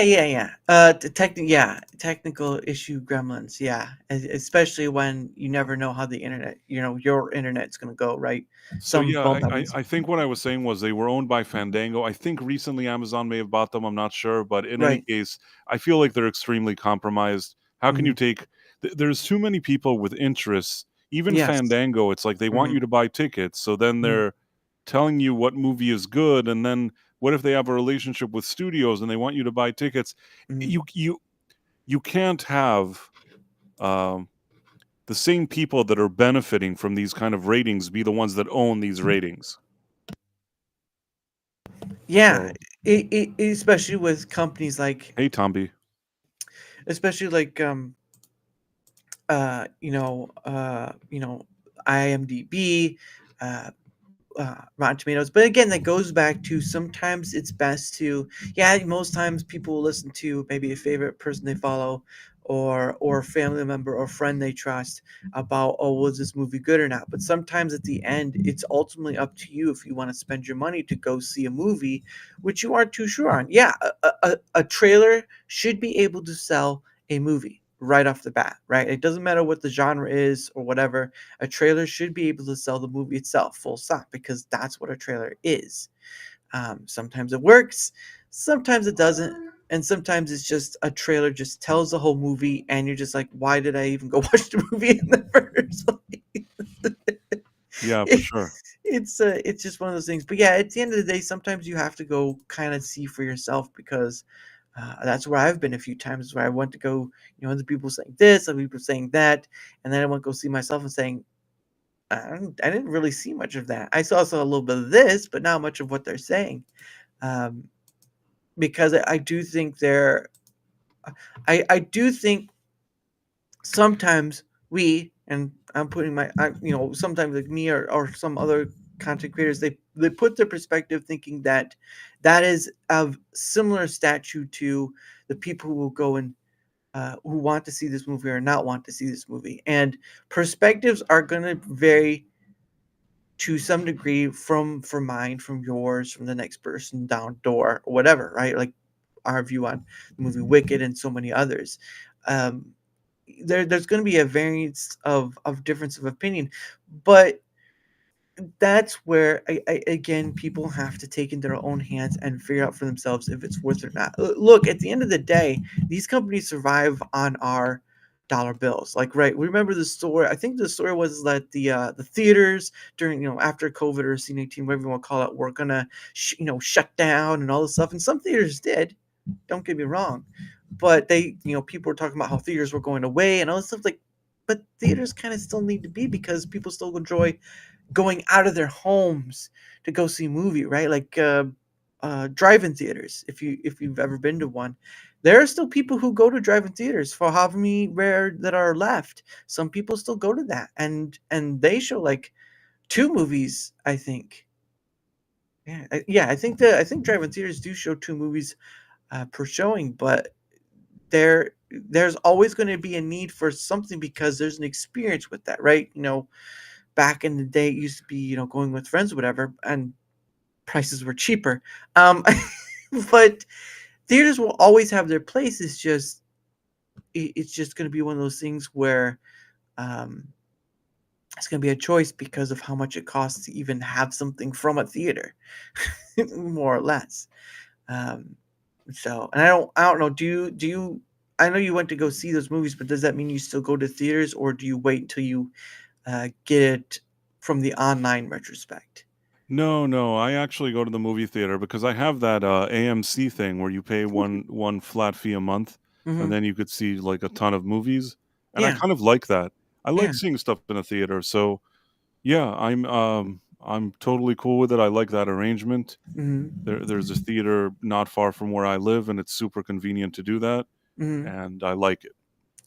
Yeah, and there are some theaters I've been to where there was one free theater I went to in Ohio, and if anyone wants to look it up, it's called Cinebistro, Cinebistro. And Cinebistro is basically, it's 21 and up, so you don't have kids coming in, but you basically can order food before the movie starts, and then when the movie, during the previews and stuff, they will bring your food to you. So, so when I went with one of my siblings to this thing, Cinebistro, um, I went in and I spent like maybe $70. It's like, that'll probably be the only time I ever come and do this, so why not? Um, but there are theaters that are like that where you can have that sort of Yeah, no, experience. I listen, the AMC one, you pay a flat fee, but it's the opposite of that. I mean, at Yeah. best, you have maybe something in some of them that maybe reclines. Yeah, yeah, That's like yep. at best. Yep. But there is a different theater not far from where I live where you go Uh-huh. and there's like restaurant level food. You can buy Yep. like cocktails. Oh. The seat is a lot more luxurious. And Mhm. yeah, I mean, you pay for that luxury, meaning Yeah. it is a significant difference between the thing that I go to and Mhm. between that thing, which I'll do from time to time, just not often. Yeah, yeah, obviously, because the costs are, yeah, dinner and a show, yeah, basically that. And then, of course, there's IMAX, and IMAX can be expensive too, depending on what uh, part, because there's like IMAX 3D and then all that stuff. It can be expensive with just that alone. But like you said, there are times where it's enjoyable. Um, that once in a while you go out and you go see movies, say in an IMAX theater, or an eating one, and it's just a luxury, right? Like going to a theater alone, right? Going to any movie theater alone, that's a luxury in its own right, right? You add like being able to dine inside the theater with some, you know, restaurant type food. That's luxury plus, right? And nowadays people can't. It's kind of hard to uh, enjoy going. Being able to do that, especially if you have kids and stuff. It's that kind of thing would just be more for the parents, like a dinner night out, like a date night out, but it is all a luxury. And going to movies is a luxury. All these streaming services are a luxury. Beyond the point of being able to sustain yourself, food, home, clothing, place to sleep, everything beyond those staples that to keep you alive, they're all luxuries, right? And with not being able to afford them, it's it could be understandable why some people do them sparingly, which should be the case, to be honest with you. But in any case, yeah, I only got to go to it once, and it did cost me. But dear Lord, would I do it again? I do it again in a heartbeat, just because the experience is. No, it's a fun experience, but you know what? If it's a movie that I'm just doing because I want to review it, I'm not even Yeah, sure it's good, then it's yeah, not worth it. If it's yeah, a movie that I genuinely am looking forward to and I really have a good feeling about, then it's mm, worth it. yeah. No, exactly. Because otherwise, it'd be like a wasted thing. I think the movie I went to go see, when I went to the Cinebistro, was, I think, the second Guardians of the Galaxy, and I had seen it before, but yeah. So, what movies are? Because I know there are movies coming out, but what movies are you looking forward to, that are coming What out? movies am I looking forward to now? Because I know the big one right now is going to be the Sonic one, which is. Well, Sonic, I'm looking forward to Sonic. I'm looking forward to Nosferatu. Oh, okay. Mhm. That should be an interesting one. Did you see that they're actually making a coffin or a bed from that? I think it was either it Well, was a. they make those popcorn things forever, all of those things, I guess. Yeah, which has been a weird thing that's been upcoming, is the popcorn buckets, Well, from these that. theaters have to come up with a way to make some money. A lot of them were hurting during Couve and after Couve and all that stuff. Mm, I think that this has been an extra avenue of them making money. Even like the pass that I have, mhm, hey, I may get a pass for like a monthly thing to see a lot of movies, but mm, really, if you go there and you want to buy a drink, if you want to buy a popcorn, if you want to buy anything, those yeah, things are expensive. You want to buy the special popcorn, even yep, more expensive. So I mhm, figure the way they see it is as long as they can like lure you in there, they'll mhm, already get some money from you. I mean, yeah, those soft drinks and popcorn are really marked up. yep, yep, Like it probably whatever it is that you're getting there costs maybe at most $1 a piece, but mm, they'll charge you like $7 for each of them or something like that. And mhm. that is where they make the money. Yep. Again, there was one theater I was at that had like the impossible. They were selling like the impossible nuggets. I'm like, well, that's I don't know about that. But no, you're not wrong. I think they do. But again, that's how movie theaters survive, mostly, is by their concession stands. Now, it's probably a grace when there's a movie that goes for a long time, because I think it's the longer a movie stays in the theater, they get more percentage from it. Is that how it goes? I think. I think that different studios have different arrangements with them. I think that Disney, especially during their hot period with all those MCU movies, I think they had a more favorable arrangement that they're Mm, making a lot of money. I don't know if as they stay longer they make more. Maybe it's possible, but I know that initially Disney were making really good money. mm. I don't know. I think that now those MCU and that other stuff, I don't know if it's worth it as much for these theaters. There have been some bombs, but Yeah, no, definitely. And again, like you said, they're making these things where, like the popcorn stuff, where it's just to entice people. Because I mean, they do become like, what was it, the Dune 2 popcorn bucket? that's the one that everybody laughs at because it kind of looks like, Yeah, yeah, no. It was like, "Come on, guys." And then the alien one, oh, man. Oh, man, that was funny. Um, that was hilarious. But anyway, I think we're gonna I just I just remember that Dune 2 one, and people are, like, making a ton of jokes out of that, and I was like, "Somebody probably has too." There's weird people in this world. But, somebody has done that, yeah. yeah, that can be almost put to anything nowadays. But anyway, guys, I think we're gonna start heading off to the close, because my guest here, Mr. Price, has some other stuff he has to do. But I do thank you for your time, Price of Reason. It's been awesome. And I hope we'll be able to do this again. But before we do, there are a few things. It won't take up too much time. I'll try to get you out Sure. here on time. So one of them is tomorrow. Well, of course, self promotion. So, again, guys, his stuff is down below, his links and all that stuff. Just like I show you, he has a website that's down in the description below.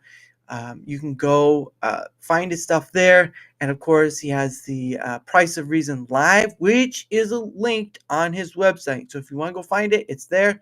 So 1-2 click, done. All right.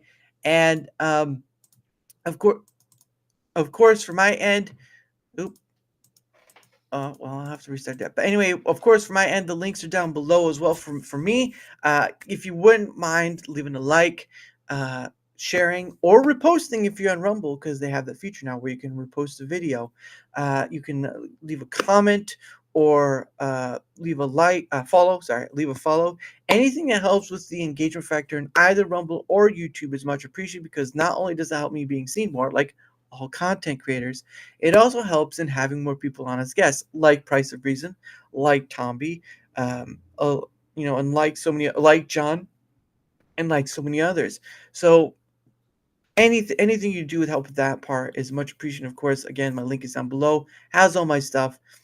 You'll find my Twitter X, my link to the Discord. I only DM in Discord. I don't have a server or anything like that. I know a lot of creators do, but it is what it is. And of course, my links to Rumble and YouTube are in there as well.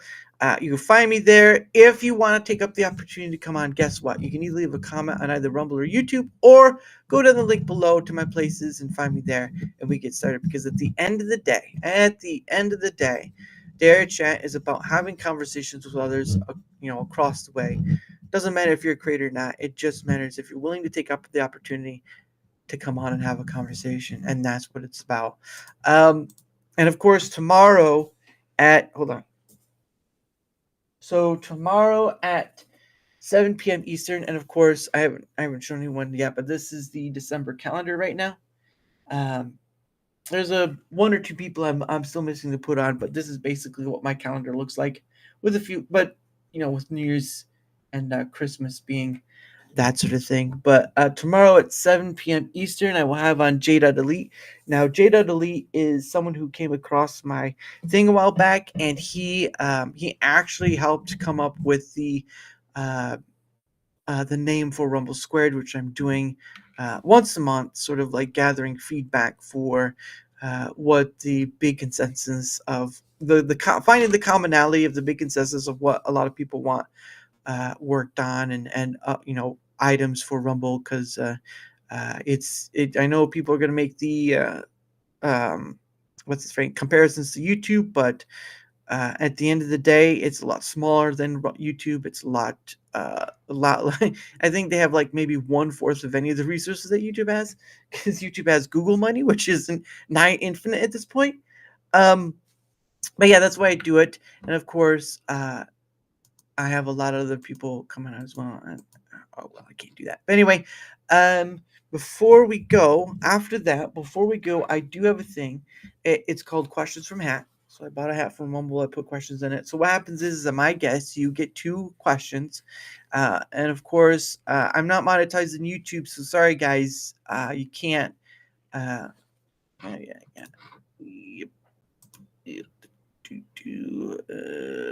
There we go.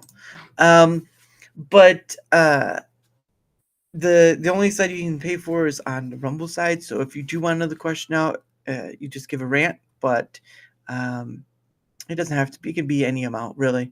But anyway, so I'm going to pull out quickly. I'm going to try to get to, because we did have a donation by Rumble Quacker. So that will be adding us 3. So we'll try to get through them quickly.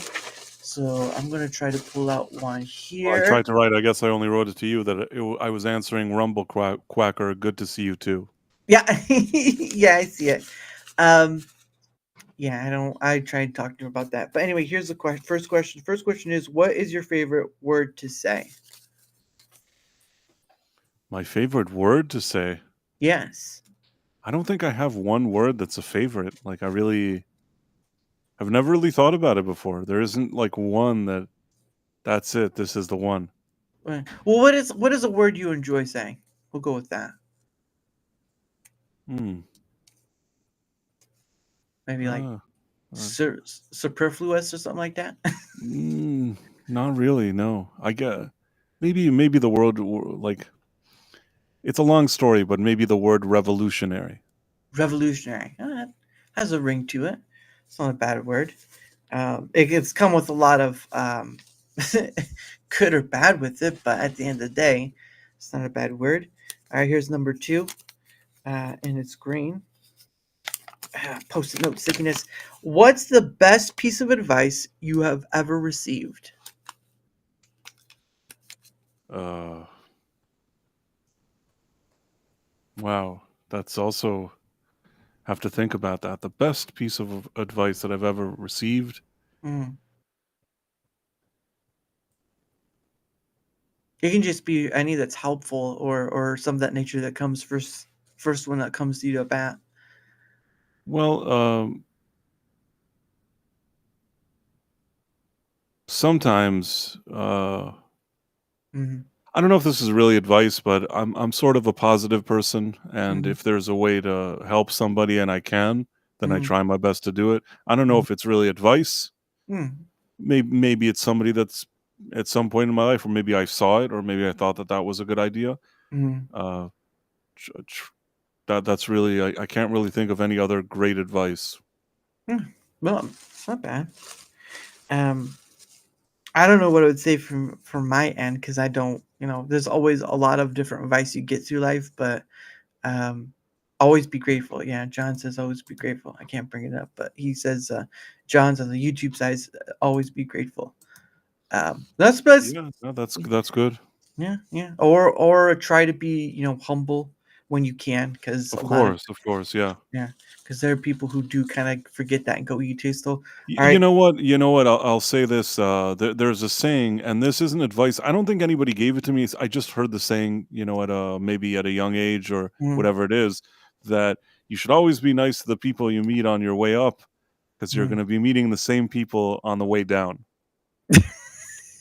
No, there really is a saying like that, and you Yeah. know what? It's good advice that a lot of times I feel like it's very easy to to ignore that advice, Hmm. because if suddenly you're riding a wave, you're doing well, and you think, "Wow, I'm so awesome, I'm so great," and Yeah. then it's so easy to kind of take that for granted and Mm, forget about the people around you.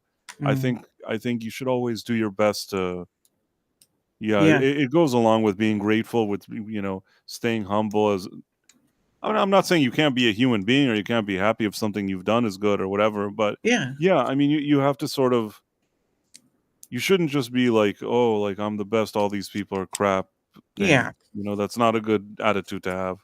Yeah. It's It's also very. not true, but yeah, you know what I'm Yeah. trying to say. Yeah. Yeah. Yeah. It's very. It can get very narcissistic, elitist, all that stuff. And of course, the last question is, what's your favorite holiday? My favorite holiday. Oh wow, I don't even know. You can just say Christmas. That'll work too. That's fine. That's fine. I'm trying to think, Yeah. I don't mind Thanksgiving. No. I don't mind that Halloween, I guess. I don't know. It's Mhm. fine.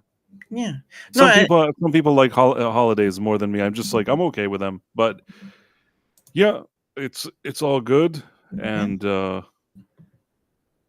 I guess is there more questions or did I No. answer everything? We're No, that good. no, you're good. Yeah, and no, and again, thank you all people who came to watch, whether you're on the Rumble side or YouTube side. I appreciate you all because at the end of the day, you help make this thing possible. I know a lot of creators say that, but I really mean it because I didn't think I would be here doing this. The No, I was happy to be here. yeah. I just have to like really in a few minutes already be in another place. Sorry. But Yeah. no, you're totally cool. I'm happy to be here, and I Hmm. really enjoyed hanging out and enjoy talking also to people here with the chat and with you. Yeah. Really appreciate that you invited me. I like what you do here, Thank you. and Thank you for coming I'm on. sure there's going to be a lot more people coming to hang out with you, Yeah, and and you're always welcome. And again, you're always welcome to come back because this it's just it never stops with one conversation. For sure. I'm sure we're gonna have an opportunity to do this again. Yeah, So thank you so much. I really, really appreciate it. yeah. And now I'm gonna go run to another thing that I don't want to be late for. No, I'll no, see. no. Just thank you so much for your time. Yeah, go. I'll Get see out you of here. later, man. Thank See you, you Brian. later. Thanks for the chat. Bye. You're welcome. Bye. Um, So while he's off to do his thing, again, thank you guys for being here. I can't show the chats right now because they probably just updated Rumble Studio. So there's that. But anyway, guys, yeah, it's been an honor being here with all of you. I know some of you have been on before, some of you not, but at the end of the day, you guys help make this thing be what it is. And I know it's not like the most gets the most views or followers, whatever. But at the end of the day, I really do think there's something here that's not being gotten to by many, and you guys every time keep proving to me that it needs to be. So I mean, I think I just showed not too long ago of my like I don't usually do it often, but like the followers and stuff, and I don't want to get high and mighty on it, but I'm grateful for all of it because just having conversations with others seems to be of importance, and yeah. I'll see you. Yeah, see ya. But anyway, guys, of course, it's the end of the day. Again, don't forget tomorrow at 7 p.m. with Jada Delete. I hope you have a wonderful rest of your evening. And I will see you next time. Oh, hold on. I got to get there first. But as always, ladies and gentlemen, one day with you. Bye, Pogo. Have a great night. See ya. Oh, oh.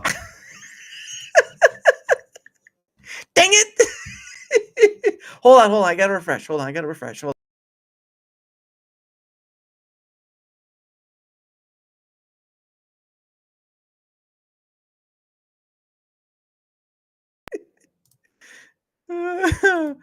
Okay.